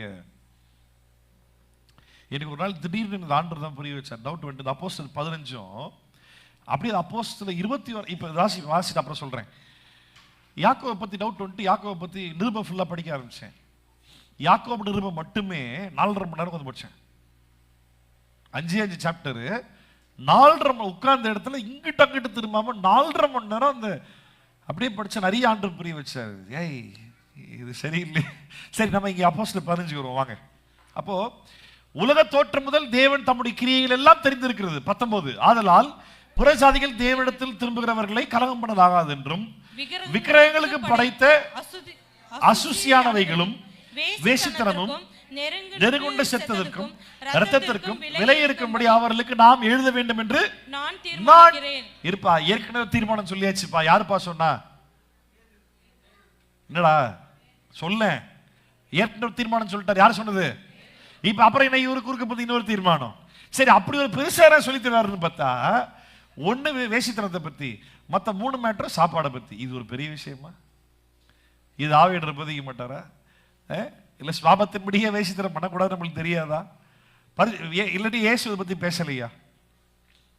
இதை நியாய பிரமாணத்துல எடுத்துக்கணும்ன்ற அவசியம் என்ன மேட்டர் தெரியுமா? அது நீ என்னதான் இருந்தாலும் அதை எப்படி விட்டு கொடுத்துட முடியாது. நான் புரியுதா? விக்கிரகத்தை படைச்சதை சாப்பிடாத ஒண்ணு சாப்பாடை பத்தி. நொறுங்குண்டு செத்ததை சாப்பிடாத அப்படின்னு அர்த்தம். ஏன்னா மிருகம் வண்டியில் கிண்டியில் மாட்டு ஆக்சிடென்ட் அடிபட்டு செத்து போச்சுன்னா அதை சாப்பிடாத. அதுதான். 3வது ரத்தம் சாப்பிடாத. 3 சாப்பிட்றத பத்தி. 1 வேசித்தனத்தை பத்தி. இந்த 4 விஷயத்தை பத்தி இயேசு போதிக்கலையா? ஆவியன்ற போதிக்கலையா? இதுக்காக நியாய பிரமாணத்தும் 4 ஃபாலோ பண்ண அவசியம் இருக்கா? இதுல என்ன புரிய வருது? என்னதான் சொன்னாலும் எங்களுக்கு நியாய பிரமாணம் ஒரு பக்கம் லைட்டா இருக்கட்டும். சரி தொடர்ந்து வாசிங்க. மோசேயின் ஆகமங்கள் ஒவ்வொரு நாள்தோறும் ஓய்வு நாள்தோறும் ஜெப ஆலயங்களில் வாசிக்கப்பட்டு வருகிறபடியால் பூர்வங்காலம் தொடங்கி சகல பட்டணங்களிலும் அந்த ஆகமங்களை பிரசங்கிக்கிறவர்களுக்கு உண்டே என்றான். கவனிங்க. இப்ப இந்த 4 விஷயம் நியாய பிரமாணம் எடுத்துக்கலாம். அது இவர் கொடுக்கக்கூடிய எவிடன்ஸ் தான் தெரியுமா? இன்னும் நிறைய சபைகள்ல ஓய்வு நாள்ல என்ன பண்றாங்க? மோசேயினுடைய ஆகமங்களோ சங்கீதங்களோ அதுதான் இவர் எவிடன்ஸ். நீ ஆக்சுவலா என்ன பண்ணியிருக்கணும்? அந்த சபைகள்லாம் சொல்லி அனுப்பியிருக்கணும். அதுல இல்ல சத்தியம், கிறிஸ்துவின் உபதேசம் சத்தியம் சொல்லிட்டுமா சொல்லிடக்கூடாதா? இவர் அதை ஒரு எவிடன்ஸா கோட் பண்ணி இந்த 4 விஷயத்தை சரி. அப்பொழுது தங்களில் சிலரை தெரிந்து கொண்டு பவுலோடும் பர்னபாவோடும் அந்தியோகியாவுக்கு அனுப்புகிறது அப்போஸ்தலருக்கும் மூப்பருக்கும் சபையார் எல்லாருக்கும் நலமாக கண்டது. அவர்கள் யார் என்றால் சகோதரரில் விசேஷித்தவர்களாகிய பர்சபா என்ற மறுபேர் கொண்ட யூதாவும் சீலாவுமே. யூதாவும் சீலாவும் என்ன பண்றாங்க? இவர்கள் கவனிங்க. இப்ப என்ன பண்றாங்க தெரியுமா? புறஜாதிகளுக்கு நியாய பிரமாணத்தை போதிக்க கூடாது. இப்ப பேதுரு சொல்லிட்டாரு. இப்ப யாக்கோபுல வந்து 4 பாயிண்ட் ஆட் பண்றாரு. என்ன ஆட் பண்றாரு? விக்கிரகத்தை படைச்சத, அப்புறம் வேசித்தனம், அப்புறம் அடிப்பட்ட செத்த மிருகத்தை சாப்பிடக்கூடாது, அப்புறம் ரத்தம் சாப்பிடக்கூடாது. 4 விஷயம் சொல்லிட்டாரா? இந்த 4 விஷயம் நான் சொல்றதுக்கு எவிடன்ஸ் என்ன கோட் பண்றாரு? இன்னும் நிறைய சர்ச்சில் ஓய்வு நல்லா என்ன பண்ணுகிறாங்க? சங்கீதமும் பிரமாணத்தையும் வாசித்து இருக்கிறாங்க. அதனால என்ன பண்ணலாம்? 4 விஷயத்தை சேர்த்துக்கலாம் அப்படின்னு சொல்லிட்டு என்ன பண்றாங்க? இது லெட்டரா எழுதுறாங்க. வாசிக்க நேரம் இல்லை. சரி வாசிச்சிடலாம். வாசிங்க, வேகமாக வாசிங்க. இவர்கள் கையில் அவர்கள் எழுதி கொடுத்து அனுப்பின நிருபமாவது, அப்போஸ்தலரும் மூப்பரும் சகோதரமாகிய நாங்கள் அந்தியோகிலும் சீரியாவிலும் சிலிசியாவிலும் இருக்கும் புறஜாதியார் ஆகிய சகோதரருக்கு வாழ்த்துதல் சொல்லி எழுதிய நிருபம் என்னவென்றால், எங்களால் கட்டளை பெறாத சிலர் எங்களிடத்திலிருந்து புறப்பட்டு நீங்கள் விருத்த சேதனம் அடைய வேண்டும் என்று நியாயப்பிரமாணத்தை கை கொள்ள வேண்டும் என்று சொல்லி இப்படிப்பட்ட வார்த்தைகளால் உங்களை கலக்கி உங்கள் ஆத்துமாக்களை புரட்டினார்கள் என்று நாங்கள் கேள்விப்பட்டபடியினாலே நம்முடைய கர்த்தராகிய இயேசு கிறிஸ்துவின் நாமத்திற்காக தங்கள் பிராணனையும் ஒப்பு கொடுக்க துணிந்தவர்களும் எங்களுக்கு பிரியமானவர்களுமா இருக்கிற பர்னபா பவுல் என்பவர்களோடு கூட எங்களால் தெரிந்து கொள்ளப்பட்ட சில மனுஷனை உங்களிடத்திற்கு அனுப்புகிறது ஒருமனப்பட்டு கூடின எங்களுக்கு நலமாக கண்டது. அந்தபடியே யூதாவையும் சீலாவையும் அனுப்புகிறோம், அவர்களும் இவைகளை வாய்மொழியாக உங்களுக்கு அறிவிப்பார்கள். அப்படின்னு அர்த்தம்.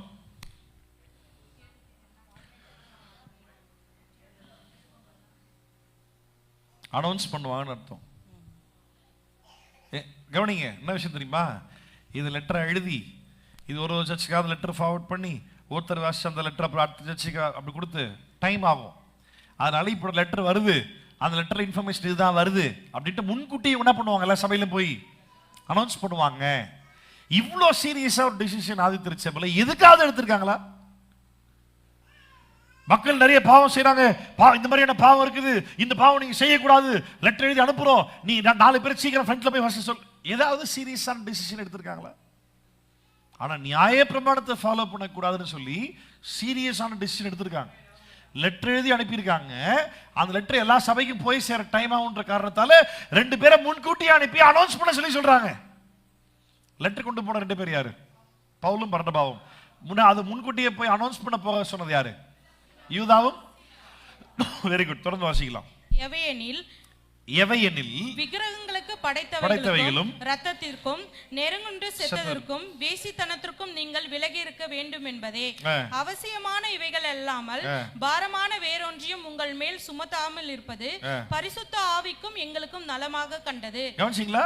அவசியமான இதை தவிர்த்து நியாய பிரமாணத்தில் இருக்கிற வேற பாரத்தை உங்க மேல சுமத்த கூடாது. சரியா? தொடர்ந்து வாசிக்கலாம். பரிசுத்த ஆவிக்கும் எங்களுக்கும் நலமாக கண்டது. இவைகளுக்கு விலகி நீங்கள் உங்களை காத்துக் கொள்வது நலமாயிருக்கும், சுகமாய் இருப்பீர்களாக என்று எழுதினார்கள். கவனிச்சீங்களா? சுகமா இருங்க, நல்லா இருங்க, நல்லா இருப்பீங்க. அவர்கள் அனுப்பிவிடப்பட்டு அந்தியோகியாவுக்கு வந்து சபையை கூடி வர செய்து நிருபத்தை ஒப்புவித்தார்கள். அதை அவர்கள் வாசித்து அதனால் உண்டாகிய ஆறுதலுக்காக சந்தோஷப்பட்டார்கள். யூதா சீலா என்பவர்களுக்கும் தீர்க்கதரிசிகளான இருந்தபடியினாலே அநேக வார்த்தையினாலே சகோதரருக்கு புத்தி சொல்லி அவர்களை திடப்படுத்தி சில காலம் அங்கிருந்து பின்பு சகோதரரால் சமாதானத்தோட அப்போஸ்தலரிடத்திற்கு அனுப்பிவிடப்பட்டார்கள். ஆகிலும் சீலாவுக்கு அங்கே தரித்திருக்கிற நலமாய் கண்டது. பவுலும் பர்னபாவும் அந்தியோகியாவிலே சஞ்சரித்து வேறே அநேகரோடு கர்த்தருடைய வசனத்தை உபதேசித்து பிரசங்கித்து கை கொண்டிருந்தார்கள். சில நாளைக்கு பின்பு பவுல் பர்னபாவை நோக்கி, நாம் கர்த்தருடைய வசனத்தை அறிவிக்கிறதற்கு சகல பட்டணங்களும் உள்ள சகோதரர்கள் எப்படி இருக்கிறார்கள் என்று போய் பார்ப்போம் வாரும் என்றான். அப்பொழுது பர்னபா என்பவன் மார்க்கு என்னும் பேர் கொண்ட யோவானை கூட அழைத்து கொண்டு போக வேண்டும் என்றான். பவுலோ, அவன் பம்பிலியா நாட்டிலே நம்மை விட்டு பிரிந்து நம்மோடு கூட ஊழியத்துக்கு வராததினாலே அவனை அழைத்து கொண்டு போக கூடாது என்றான். இதை பற்றி அவர்களுக்குள்ளே கடு கோபம் உண்டானபடியினால் அவர்கள் ஒருவரை ஒருவர் விட்டு பிரிந்தார்கள். பர்னபா மார்க்குவை கூட்டிக் கொண்டு கப்பல் ஏறி சீப்புரு தீவுக்கு போனான். பவுலோ சீலாவை தெரிந்து கொண்டு சகோதரராலே தேவனுடைய கிருபைக்கு ஒப்புவிக்கப்பட்டு புறப்பட்டு சீரியாவிலும் சிலிசியாவிலும் திரிந்து சபைகளை திடப்படுத்தினான். போதும். ரைட். இப்போ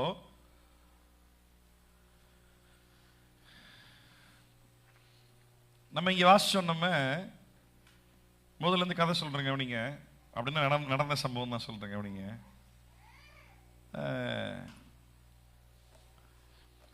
என்னாச்சு? அந்தியோகியா பட்டணம், எருசலேம் பட்டணம். எருசலேம்ல தலைமை திருச்சபையில் பேதுரு, யாக்கோபு, யோவான். அந்தியோகியா பட்டணத்தில் பவுலும் பர்னபாவும். பவுல் பர்னபா ஊழியம் பண்ணிக்கிட்டு இருக்காங்க.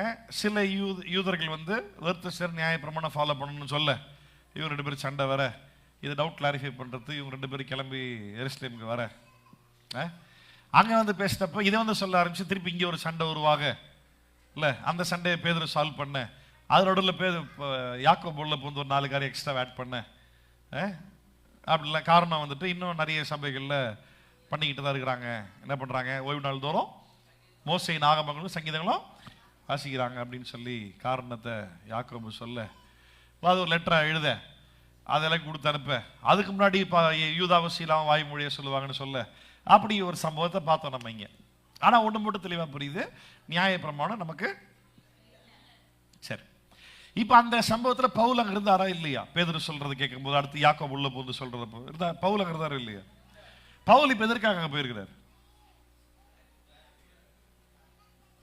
அந்த காரியத்தை கிளாரிஃபை பண்ணிக்கிறதுக்காக, டிஸ்கஸ் பண்றதுக்காக, கிளியர் பண்ணிக்கிறதுக்காக போயிருக்கிறார். இந்த யாக்கோபு குறுக்க போந்து பேசினப்ப பவுல் என்ன பேசினாரா? பேதுருவே பேசல. என்னதான் இருந்தாலும் அவர் யாரு? அவர் யாக்கோபு யாரு? இயேசுடைய இல்ல அது இருக்குமா இருக்காதா? யோசிங்க, மாம்சிகம் அது இருக்குமா இருக்காதா? சரி, 1000 தான் இருந்தாலும் இயேசுடைய அவருக்கும் இயேசு தரிசனமா இருக்காரு. சரி, அப்ப அவர் சொன்னா சரி விட்டாங்க அமைதியா. இப்ப கொஞ்ச நாட்கள் ஆச்சு. பவுல் வந்துட்டு பேதுருவை டைரக்டா பார்த்து வாங்கி விட்டாரு. கலாத்தியர்ல வாசிக்கிறோம் இல்ல. அதுக்கப்புறமா கொரிந்து சபைக்கு பவுல் எழுதுறாரு. பவுல் என்ன எழுதுறாரு பாப்போமா? திருப்பி இங்க 2 கொரிந்தியர் 3ஆம் அதிகாரம்.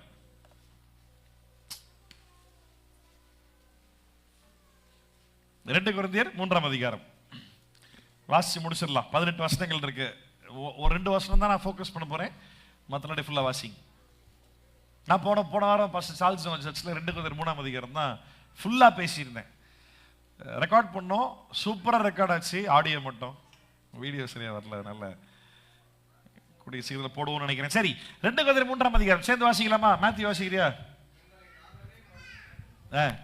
வாசி. எங்களை நாங்களே மறுபடியும் மெச்சிக்கொள்ள தொடங்குகிறோமோ அல்லது சிலருக்கு வேண்டியதா இருக்கிறது போல உங்களுக்கு உபசார நிருபங்களை அனுப்பும், உங்களிடத்தில் உபசார நிருபங்களை பெற்றுக்கொள்ளவும் எங்களுக்கு வேண்டியதோ. உபசார நிருபம் என்னது? உபசார நிருபம் என்னது? சிபாரிசு லெட்டர். உபசார நிருபம் ரெக்கமெண்டேஷன், இல்லாட்டி அப்ரிசியேஷன், பாராட்டு. நீ என்ன பாராட்டி சொல்ல, நான் உன்னை பாராட்டி சொல்ல அவசியமா? சரி, எங்கள் இருதயங்களில் எழுதப்பட்டு சகல மனுஷராலும் அறிந்து கொள்ளப்பட்டும் இருக்கிற எங்கள் நிருபங்கள் நீங்கள் தானே, ஏனெனில் நீங்கள் எங்கள் ஊழியத்தினால் உண்டாகிய கிறிஸ்துவின் நிருபங்களாக இருக்கிறீர்கள் என்று வெளியரங்கமாக இருக்கிறது. அது மையினால் அல்ல. எதை சொல்றாரு? நான் பேச ஸ்டாப் பண்ணோம். ஆமா, மையினால் அல்ல. எதை சொல்றாரு? நியாயப்பிரமாணம் கையினால் எழுதப்பட்டது, அந்த மையினால் அல்ல, ஜீவனுள்ள தேவனுடைய ஆவினாலும் கற்பலகைகளில் அல்ல. எதை சொல்றாரு? எதை சொல்றாரு? கற்பலகைகள் அல்ல. எதை சொல்றாரு?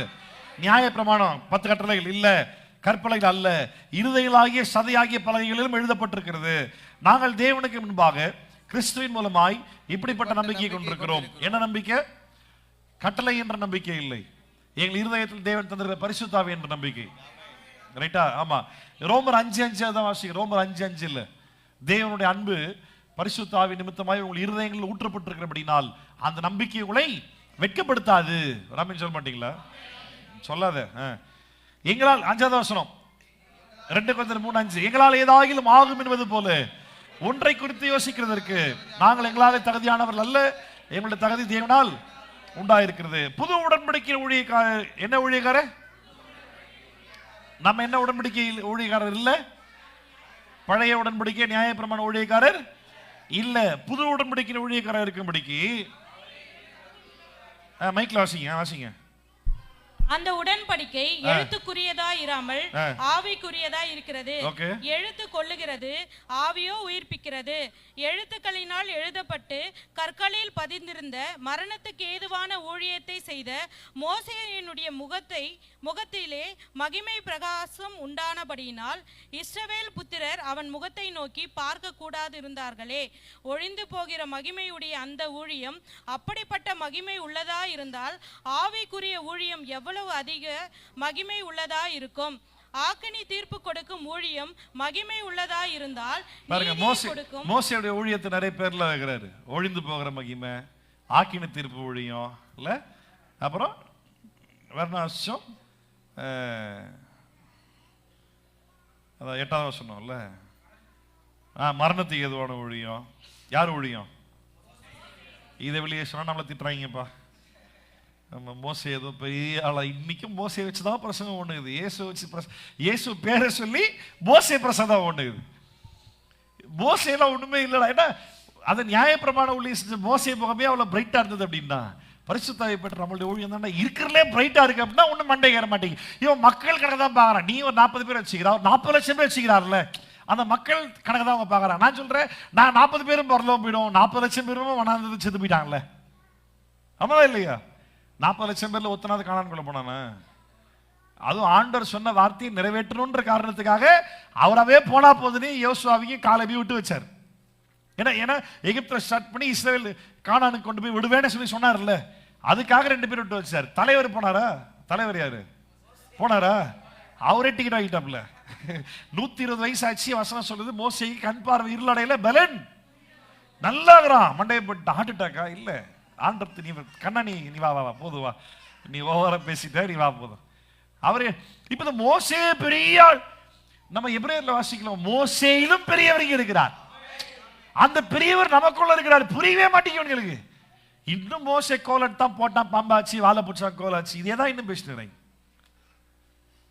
அதை பார்க்கல மகிமையான ஆவியான நமக்குள்ள இருக்கிறார். சரி, ஆக்கினை திருப்பி கொடுக்கும் ஊழியம், மரணத்தின் ஊழியம், ஒழிந்து போகிற ஊழியம். 11 பாருங்க, அன்றியும் ஒழிந்து போவதே மகிமை உள்ளதா இருந்ததானால் நிலைத்திருப்பது அதிக மகிமை உள்ளதா இருக்குமே. ஒழிந்து போறது எது? மோசே ஊழியம். நிலைத்திருப்பது எது?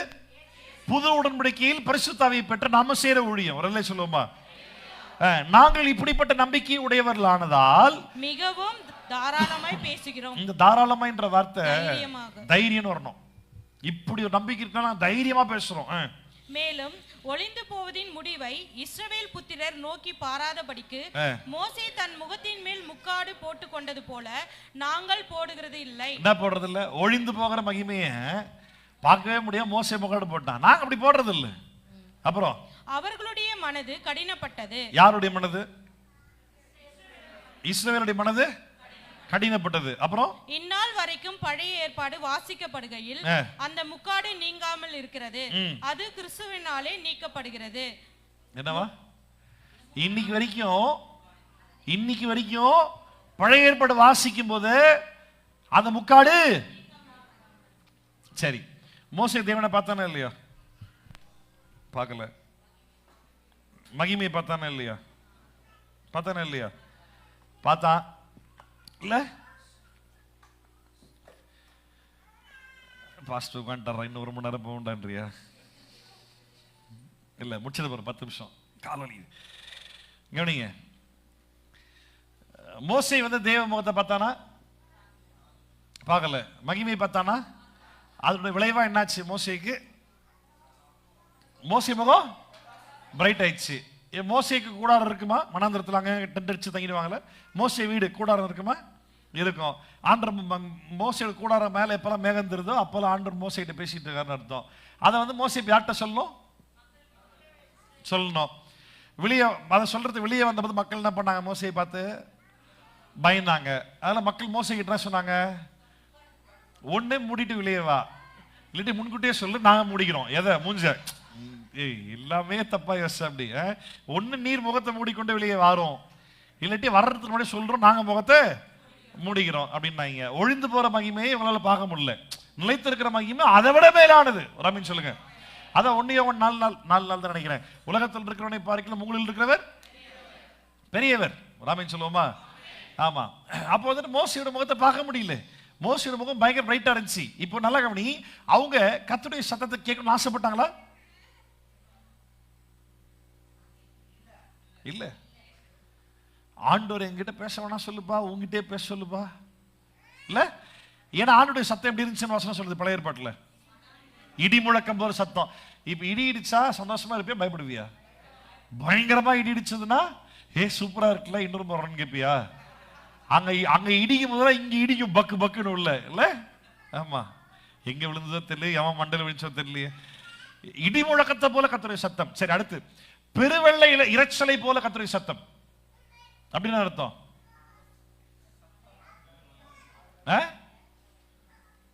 பெரு வெள்ள இறைச்சல்னு அர்த்தம். இல்லாட்டி ஒரு டேம் திறந்து விட்டா தண்ணி அப்படியே மடை திறந்து தண்ணீர் இருக்கிறது ஞாபகம் எங்கேயே போகுது. சர்ச்சில் சினிமா பாட்டெலாம் பாடிக்கிட்டு இருக்காங்க பைத்தியார பசங்க. ஆமா ஆமா, சொல்ல சொல்ல சொல்ல சொல்ல தண்ணி அடிச்சு அப்படி இருக்கும், பயங்கர சத்தம், கேட்க சந்தோஷமா இருக்குமா? காதேஸ் வனாந்திரத்தை கர்த்தருடைய சத்தம் அதிர செய்யுமா. அவர் பேசினார்னா வனாந்திரம் அப்படியே அதிருமா அப்படியே. இது 2 ஸ்பீக்கர்ல சப்வூஃபர் ஆன் பண்ணி விட்டு நல்ல பேஸ் இன்க்ரீஸ் பண்ணி ஒரு பாட்டை போட்டா ஜன்னல்ல இருக்கும். ஆமா, இன்னும் சவுண்ட் வச்சு டம்னு உடைச்சிடும் போலுக்கு.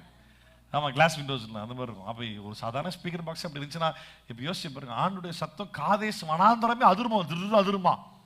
எப்படி இருக்கும்? சூப்பரா இருக்குமா கேட்கறதுக்கு? இன்னொரு முறை பேசுங்க ஆண்டவரே கேட்டிருப்பாங்களா? இல்ல வேணாம் பேசாதீங்க, ஐயோ பா உங்ககிட்ட பேச சொல்லுப்பா, நீ வந்து என்கிட்ட சொல்லுப்பா. அப்ப ஆண்டவர் பேச சொல்லி இவங்க விரும்பவே இல்லை. என்ன செய்வா? என்ன விரும்பல? ஆண்டவர் பேச சொல்லி அவங்ககிட்ட யாரு பேசுறாங்களோ.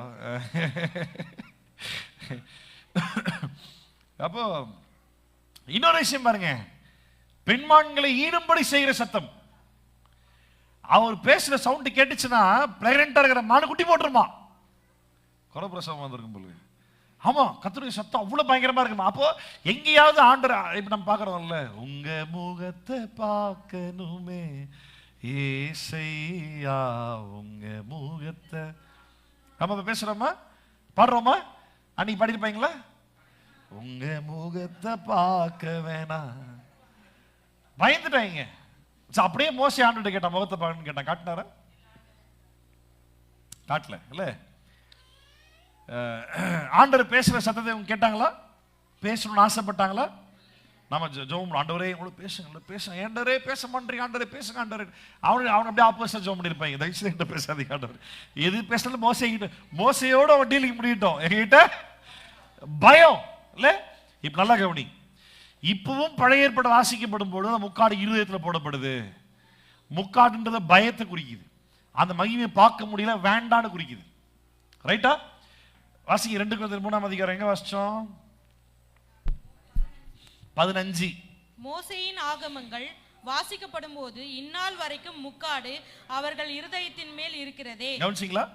இப்ப நம்ம ஏற்கனவே அப்போஸ்தலர் 15ல ஒன்று வாசிச்சோமே, ஒருத்தர் ஒரு 4 பாயிண்ட் ஆட் பண்ணாரு. யாக்கோபு காரணம் கொடுத்தாரு, காரணம் கொடுத்தாரு. ஓய்வு நாட்கள் தோறும் அநேக ஜெபாலயங்கள்ல மோசேயுடைய பிரமாணமும் சங்கீதம் இன்றைக்கு வாசிக்கப்படுறபடியினால இது என்ன பண்ணலாம்? அங்க பவுல் இருந்தாரா? எதிர்த்து பேசினார். அதாவது ஏன்?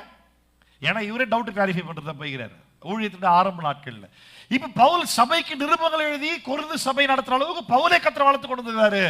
இப்ப கலாத்தியர் சபைக்கு நிருபம் எழுதி கலாத்தியர் சபையை நடத்தும்படிக்கு பவுல் கிறிஸ்து இயேசுக்குள்ள வைராக்கியம் வளர்ந்திருக்கிறாரு. கடைசியில பேதுருவே ஒத்துக்கிறாரு. அவனோட நிருபங்கள் அறிவதற்கு எங்களுக்கு ரொம்ப அரிதா இருக்கு, எங்களுக்கு நிறைய ரொம்ப டெப்தா பயங்கரமா பேசுறாப்புல ஆவியன்றவன்ட்ட பயங்கரமா பவுல்கிட்ட. கலாத்தியர் சபையில பேதுரு முகமுகமா எதிர்க்கிறாரு. கொரிந்து சபைக்கு சொல்லும் போது ஏன் அப்போஸ்தலர் 15ல எருசலேம் திருச்சபையில் நடந்த சம்பவம் பவுல் ஞாபகம் இருக்காதா? அது தெரிஞ்சுதான் இங்க தெளிவு எழுதுறாரு. பழைய ஏற்பாடு இன்றைக்கும் வாசிக்கப்படுகையில் சங்கீதம் எங்க இருக்கு? இருக்கா? இன்றைக்கு வாசிக்கப்படுகையில் அந்த முக்காடு எங்க போடப்பட்டிருக்கு? இருதயத்துல போடப்பட்டிருக்கு. அப்படின்னா என்ன அர்த்தம்? பழைய ஏற்பாடு வாசிக்கும் போதெல்லாம் பயம் வரும். பழைய ஏற்பாடு வாசிக்கும் போதெல்லாம் ஆண்டவர் வந்துட்டு ஒரு கொடூரமான வில்லன் மாதிரி தெரியும்.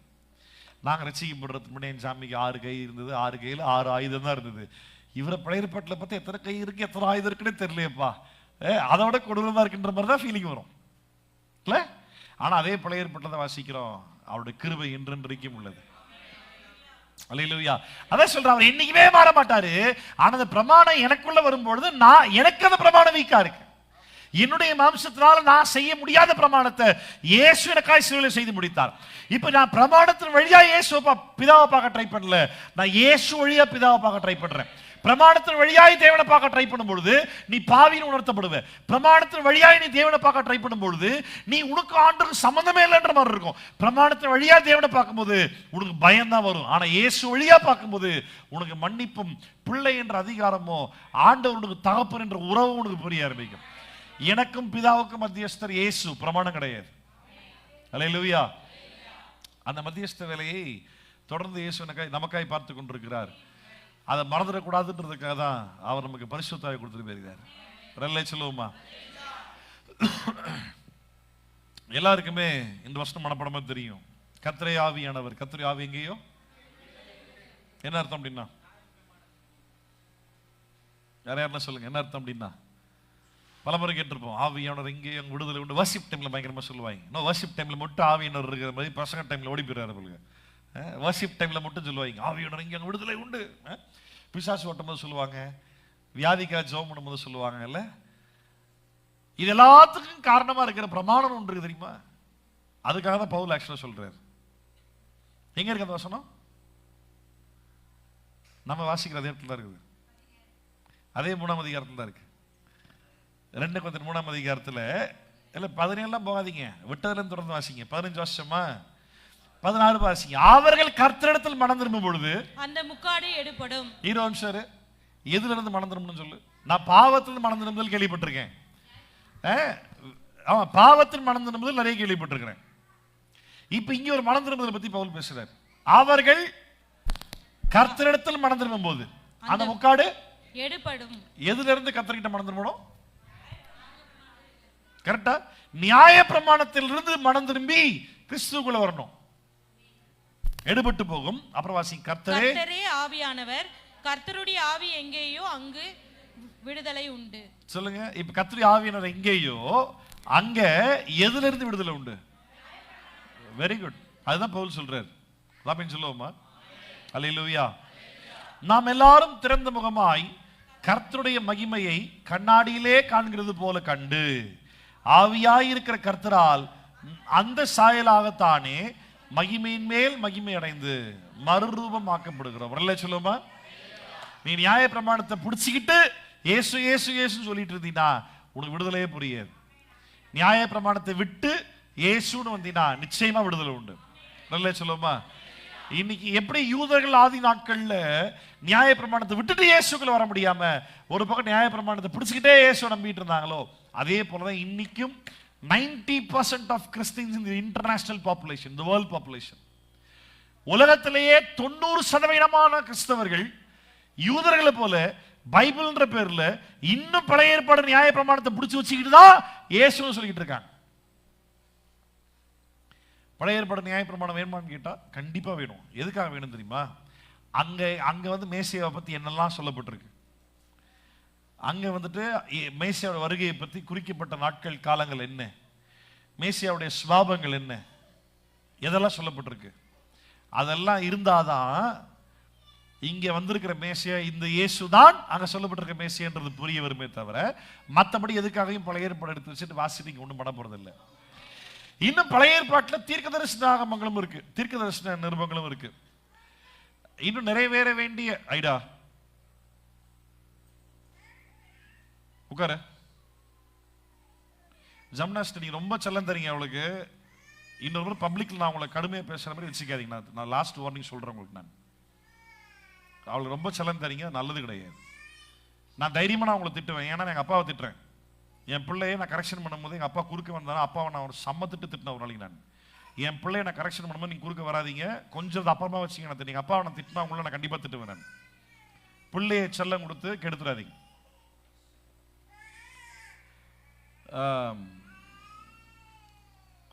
அப்போ நமக்கு மத்தியஸ்தர் இயேசுதான், பிரமாணம் கிடையாது. புறஜாதிகளாகிய நமக்கு மத்தியஸ்தர் மனசாட்சி இல்ல, இயேசுதான். சொல்ல மாட்டீங்களா? மனசாட்சினால் இல்ல, இயேசு வழியாதான். நியாய பிரமாணம் எப்படி யூதர்களுக்கு வேலை செஞ்சதோ புறஜாதிகளாகி நமக்கு எது வேலை செய்யுது? மனசாட்சி வேலை. ஆமா, ரோமர் 2ஆம் அதிகாரம் வீட்டில் போய் வாசிங்க. தயவு செய்து பைபிள் ஸ்டடி அட்டன் பண்ணுங்க. ரோமர் 2ஆம் அதிகாரம் பைபிள் ஸ்டடி. சப்போஸ் என்னால் அட்டன் பண்ண முடியவே இல்லை பாஸ்டர்னு தோணுச்சுன்னா every week Bible study YouTube ஃபேஸ்புக்கில் நம்ம பைபிள்ஸ் ரெக்கார்ட் பண்ணிட்டு அப்புறம் யூடியூப்ல ஃபேஸ்புக்கில் டெலிகாஸ்ட் பண்ணிட்டு தான் இருக்கிறோம். அதெல்லாம் நேரம் கிடைக்கும் பொழுது தயவுசெய்து ரோமர் பைபிள் ஸ்டடி ரெகுலராக அட்டன் பண்ணிட்டே வாங்க, மிஸ் பண்ணாதீங்க. சரியா? இஸ்ரவேல் மக்களுக்கு எப்படி நியாயப்பிரமாணம் அவளை பிடிச்சி வச்சிருந்ததோ அதே போல புறஜாதிகளாகி நம்மளுடைய மனதின் பிரமாணம், மனசாட்சி என்ற பிரமாணம் நம்மளை பிடிச்சு வச்சிருந்தது. அதனாலதான் வந்துட்டு எப்படி யூதர்களை இயேசு நியாயப்பிரமாணத்திலிருந்து விடுதலையாக்கி ரட்சிப்பு நடத்தினாரோ அதே போல் நம்மையும் நம்மளுடைய மனசாட்சியிலிருந்து விடுதலையாக்கி ரட்சிக்கிறார். நான் ஏன் இது ரொம்ப ரொம்ப பேசிக் இவ்வளவு அழுத்தமா சொல்றேன் அப்படின்னா, எல்லா இப்ப நான் சொன்ன பார்த்தீங்கன்னா 90% ஆஃப் தி கிறிஸ்டியன் பாப்புலேஷன்ல நியாய பிரமாணத்தை விட்டு கொடுக்காம பைபிள்ன்ற பேர்ல மொத்தமா ஃபாலோ பண்ற கிறிஸ்தவர் தான் இருக்கிறாங்க. அதுல தேவன் மகிமைப்படுறது அல்ல. அப்படியே கொஞ்சம் தாண்டி வந்தா நியாய பிரமாணத்தை விட்டாலும் கூட மனசாட்சி போதிக்கிற போதனைகளிலும் கேட்டுக்கிட்டு மனசாட்சியை விட்டு கொடுக்காம மனசாட்சியை வச்சுக்கிட்டு இயேசுவை ஃபாலோ பண்ற புறஜாதிகள் இருக்கிறாங்க. அதுலயும் தேவன் மகிமைப்படுறவர் அல்ல. எல்லா கிறிஸ்தவர்களுக்கும் ஜெனரலா இருக்கக்கூடிய ஒரு கேள்விகளுக்கு நான் இன்னைக்கு இதுல பதில் சொல்ல போறேன். என்ன அப்படின்னா, எல்லா கிறிஸ்தவர்களுக்கும் என்ன கேள்வி அப்படின்னா, இயேசுவின் பாவத்தை மன்னித்தாரன்னு கேட்டா ஆமா மன்னித்தாருன்னு சொல்றாங்க. செத்தா பரலோகம் போவேன்னு கேட்டா பயம், டவுட். காரணம் என்ன? ஏன்னா அவங்களுடைய மனசாட்சி விட்டு கொடுக்கவே இல்லை. அப்படி இல்லை கிறிஸ்தவனா இருப்பான், இன்னும் நியாய பிரமாணத்தை விட்டு கொடுக்கவே இல்லை. நியாய பிரமாணம் உன்னை பாவின்னு சொல்லும், இயேசுவை விசுவாசிக்கிறவர்கள் நீதிமான்கள்னு சொல்லும். இப்ப நியாய பிரமாணத்தை விட்டு கொடுக்காம இயேசுவை பிடிச்சிக்கிட்டு இருந்தாங்கன்னா, நியாய பிரமாணத்தை வச்சுக்கிட்டே இயேசுவை பிடிச்சிக்கிட்டு இருந்தாங்கன்னா ஒரு பக்கம் மன்னிக்கப்பட்டான்றது புரியும், இன்னொரு பக்கம் நியாய பிரமாணத்தை நிமித்தமா இவன் பாவின்றது புரிஞ்சுக்கிட்டே இருக்கும். அதனால கன்ஃபியூஷனை வாழ்றாங்க. என்ன மன்னிச்சிட்டாரு ஆனா பரலோகம் போகணும் டவுட்டா இருக்கு எனக்கு. காரணம் என்ன? நியாய பிரமாணத்தை விட்டு கொடுக்கல. புறஜாதிகள் பார்த்தீங்கன்னா இயேசு மனப்பூர்வ விசுவாசாட்சி, கிறிஸ்தவர்கள் பேர்ல நியாய பிரமாணத்தை வச்சுக்கிட்டு இருக்காங்க. அப்படியே மிஞ்சி போனா மனசாட்சி வச்சுக்கிறாங்க. என்னைக்காவது யாராவது நம்ம வீட்டில் பேசும்போது திட்டும் போத, ஏண்டா உனக்கு மனசாட்சியில் உனக்கெல்லாம் அப்படிதான் திட்டுறோமே தவிர ஏண்டா உனக்கு ஆவி என்ற சொல்லியே தர மாட்டார் அப்படின்னு கேட்டிருக்கோமா? ஏன்னா புறஜாதிகளாகி நம்ம இன்னும் அதை விட்டு கொடுக்கல. நம்ம மனசாட்சி நம்மள என்னதான் குத்தம்? பாவின்றது மட்டும் தான் சொல்லிக்கிட்டே இருக்கும். இப்ப இயேசுவை விசுவாசித்து மனசாட்சி விட்டு கொடுக்காம வச்சுக்கிட்டு இருந்தோம் அப்படின்னா மன்னிச்சாருன்னு ஒரு பக்கம் புரிஞ்சாலும் இன்னொரு பக்கம் பாவின்றது உணர்த்தப்பட்டுட்டே இருக்கும். நீ நீதிமன்றம் ஆயிட்டன்றது உனக்கு புரியவே. அவ பரலோகம் போவானா போக மாட்டான்ற பயத்துல மட்டும் தான் வாழ்வோம். எத்தனை பேர் புரியுது நான் சொல்றது? அல்லேலூயா சொல்லுங்க, அல்லேலூயா. கடைசி ஒரு வசனம் வாசி முடிக்க போறோம். கலாத்தியருக்கு சபைக்கு பவுல் என்ன சொல்றார்? கலாத்தியர் 4ஆம் அதிகாரம் 4-5 வசனங்கள் வாசி. நாம் புத்திர சுவிகாரத்தை அடையும்படி நியாய பிரமாணத்திற்கு கீழ்ப்பட்டவர்களை மீட்டு கொள்ளத்தக்கதாக காலம் நிறைவேறின போது ஸ்ரீனிடத்திற்கு பிறந்தவரும் நியாய பிரமாணத்திற்கு கீழானவரும் ஆகிய தம்முடைய குமாரனை தேவன் அனுப்பினார். என்ன புரிஞ்சது?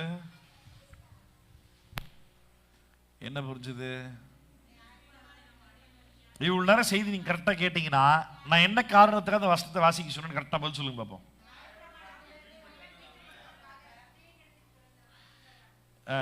இயேசு பூமியில மனித அவதாரம் எடுத்து வந்தாரா இல்லையா? வந்தாரு. ஏன் வந்தாரு? மனுஷன பாவத்திலிருந்து, அப்படியா? நியாய பிரமாணத்துக்கு கீழ்பட்டவர்களை விடுதலையாக்கும்படி தான் இயேசு பூமிக்கு வந்தாரு. ஏன் நியாய பிரமாணத்திலிருந்து ஒருத்தர் விடுதலையாக்கணும்? ஏன்னா பாவின்ற வர்றதுக்கு காரணமே. ஆமென், ஹalleluya. வெரி குட், கரெக்டா சொன்னீங்க. கலாத்தியர் சபை என்ன மாதிரியான சபை? புறஜாதி சபை, யூத சபையா? யூதர்கள் பின்னணி உள்ள சபை. இப்ப இது ஒரு புறஜாதியின் சபைக்கு பவுல் எழுதியிருந்தார். நான் என்ன எழுதியிருப்பார்? கரெக்டா? யூதர்களை நியாய பிரமாணத்திலிருந்து மீட்டுக் கொள்ளத்தக்கதாக காலம் நிறைவேறின பொழுது ஸ்ரீனிடத்திற்கு இயேசு பிறந்தார், பூமியில் வந்தார். புறஜாதிகளாகி நமக்கு ஒரு எழுதியிருந்தார்னா மனசாட்சியில் இருந்தவர்களை விடுதலையாக்கும்படிக்கு சொல்லுவோமா? அல்லேலூயா.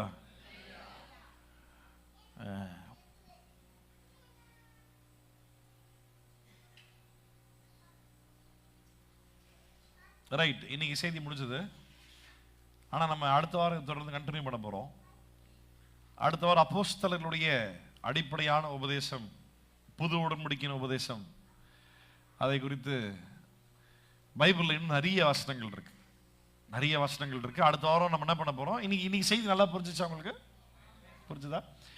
என்ன பண்ண போறீங்க? அடுத்த சனிக்கிழமை, அது வர சனிக்கிழமை இந்த செய்தியை ஒரு முறை யூடியூப்ல போய் லைவ்ல மறுபடியும் இன்னொரு முறை கேட்டுறணும். சனிக்கிழமை கேட்டுட்டு சண்டே சர்ச்சுக்கு வர போறீங்க. அந்த செய்தி அப்படியே சத்தியத்தை நல்லா மனசுல வச்சுக்கிட்டு ஞாயிற்றுக்கிழமை இன்னும் புதிய ஏற்பாட்டில் இருந்து சீஷர்கள் பழைய ஏற்பாட்டை எப்படி அணுகுமுறை செய்தார்கள், எப்படிலாம் அதை அவங்க பார்த்தாங்க அப்படின்றத பற்றி புதிய ஏற்பாட்டிலேருந்து ஏகப்பட்ட வசனங்கள்லாம் அவங்களுக்கு குறைஞ்சது ஒரு 25 வருஷம் தான் வாசிக்க போகிறோம். 25-30 வருஷம் தான் வாசிக்க போகிறோம். ஃபுல்லாக வாசிக்க போகிறோம். வாசிக்கும் போது நம்மளுக்கு இன்னும் பெட்டராக புரிய ஆரம்பிக்கும். இதை பேஸ் பண்ணி தான் கிறிஸ்தவ வாழ்க்கை இருக்குது. இந்த பேசிக் புரியாமல் நீ காலங்காலமாக உட்காந்து பைபிள் படித்தாலும் ஒன்றும் புரிய போகிறது இல்லை. ஆமென். ஜெபம் பண்ணலாமா? ரைட். கேட்ட சத்தியத்துக்கு ஒப்பு கொடுத்து மோசஸ் ஜெபம் பண்ணுங்க. மெல்ல கண்களை போடுவோம். தகப்பனே நன்றி அப்பா, இயேசுவே மை துதிக்கிறோம். ஆண்டவரே நன்றி செலுத்துகிறோம். கர்த்தாவே மை துதிக்கிறோம், நன்றி செலுத்துகிறோம். தேவரே நீர் எங்களோடு பேசின ஆண்டவரே நம்முடைய வார்த்தைகளுக்காக எமக்கு நன்றி செலுத்துகிறோம். ஆண்டவரே நாங்கள் நியாயப்பிரமாணத்திற்கு அல்ல, கீழ்ப்பட்டவர்கள் அல்ல ஆண்டவரே, கிறிஸ்துவின் பிரமாணத்தில் ஆண்டவரே நாங்கள் உமக்கு புத்திர சுகாரர்கள் ஆண்டவரே எங்களை மாற்றி இருக்கிறீர், எங்களை பரிசுத்தப்படுத்தி ரட்சித்திருக்கிறீர். ஆண்டவரே உம்மை அப்பா பிதாவே கூப்பிடுகிறேன் என்ற ஆண்டவரே அப்பா ஆண்டவரே அந்த ஆவி எங்களை கொடுத்திருக்கிறீர். ஆண்டவரே அதற்காக எமக்கு நன்றி செலுத்துகிறோம். ஆண்டவரே இந்த அடிப்படை சத்தியங்களை கர்த்தர் ஆண்டவரே ஊழியக்காரர் கொண்டு எங்களுக்கு ஞானமாய் நீங்க போதித்தபடியால் நமக்கு நன்றி செலுத்துகிறோம். ஆண்டவரே நாங்கள் இவைகளிலிருந்து விடுபட்டு ஆண்டவரே இன்னும் ஆண்டவரே உம்முடைய ராஜ்யத்திற்கு என்று ஆண்டவரே அப்பா ஆண்டவரே சத்தியத்துக்கு என்று ஆண்டவரே ஆத்துமாக்களை ஆதாயம் பண்ண ஆண்டவரே எங்களுக்கு ஆண்டவரை இன்னும் ஆண்டவரை வெளிப்பட ஆண்டவரை கர்த்தர் தாமே வெளிப்படுத்தும்படியா நாங்கள் ஜெபிக்கிறோம்.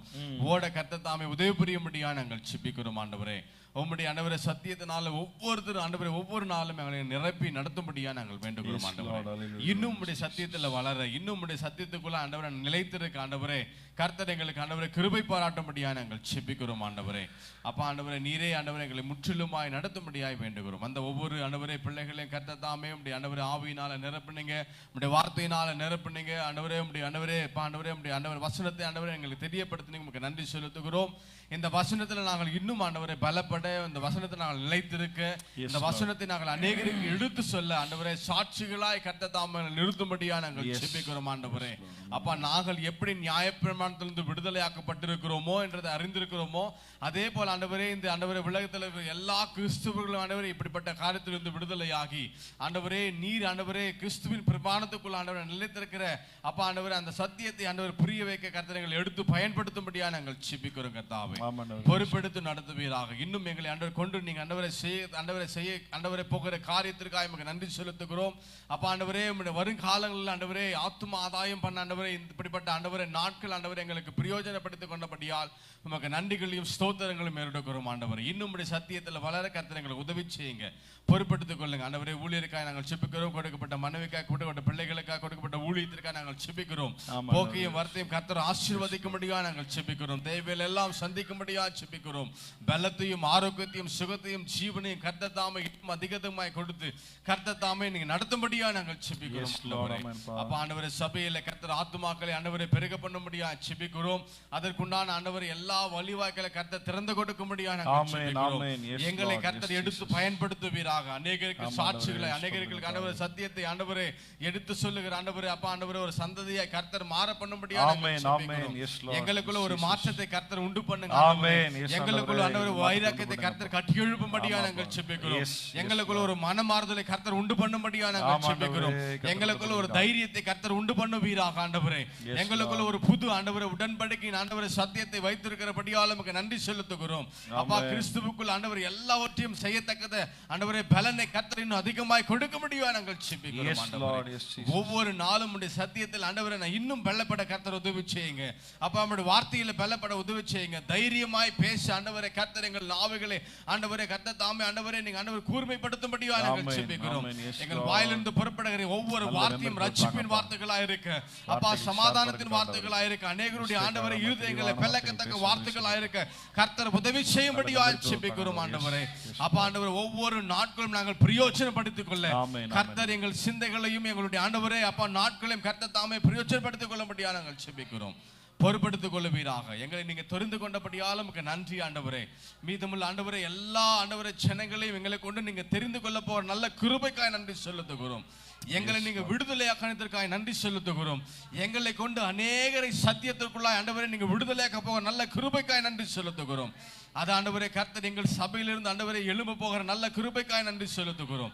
பெரிய காரியங்களை செய்வீராக. நீரே பொறுப்பெடுத்து நடத்துங்க. சகல துதி கன மகிமையும் ஒருவரைக்கு ஏறெடுக்கிறோம். இப்ப இயேசு மூலம் ஜெபிக்கிற நல்ல பிதாவே. ஆமென். ஆத்துமாவே கர்த்தரை ஸ்தோத்திரி, முழுமே பரிசுத்த நாமத்தை ஸ்தோத்திரி. ஆத்துமாவே கர்த்தரை ஸ்தோத்திரி. கர்த்தர் செய்த சகல வரலையும் மறவாது. அவன் அக்கிரமங்களை எல்லாம் நீக்கி பிராணனை அழிவுக்கு விலக்கி மீட்டு கிருபையினாலும் இரக்கத்தினாலும் முடிசூட்டி நன்மையினால் வாயை திருப்தி ஆக்குகிறார். கழுகுக்கு சமணமாய் என் வயது திரும்ப வாழ இது போல ஆகிறது. ஆமென். ஆசீர்வாதம் பெற்றுக்கொள்வோம். நம் திரியேக தேவனாகிய பிதா குமாரன் பரிசுத்தாவி நாமத்தினால் நம் அனைவருக்கும் கிருபையும் சமாதானம் தேவன்பும் பரிசுத்தாவியானவருடைய அந்நியோன்யமும் ஐக்கியமும் இன்றைக்கும் என்றைக்கும் சதா காலங்களிலும் ஆண்டவராய் இயேசு வரும் வரைக்கும் நம் அனைவரோடு கூட இருந்து நடத்துவதாக. ஆமென். அல்லேலூயா, அல்லேலூயா, அல்லேலூயா. God bless you. கர்த்தர் ஆசீர்வதிப்பாராக. மார்னதா இயேசு சீக்கிரம் வரப் போகிறார். ஜெபித்துக் கொள்ளலாம். ஐக்கியத்தை நிறைவேற்றுங்க. ஒருத்தர் வாழ்த்துங்க. ஐக்கியத்தை நிறைவேற்றுங்க. கர்த்தர் நல்லவர்.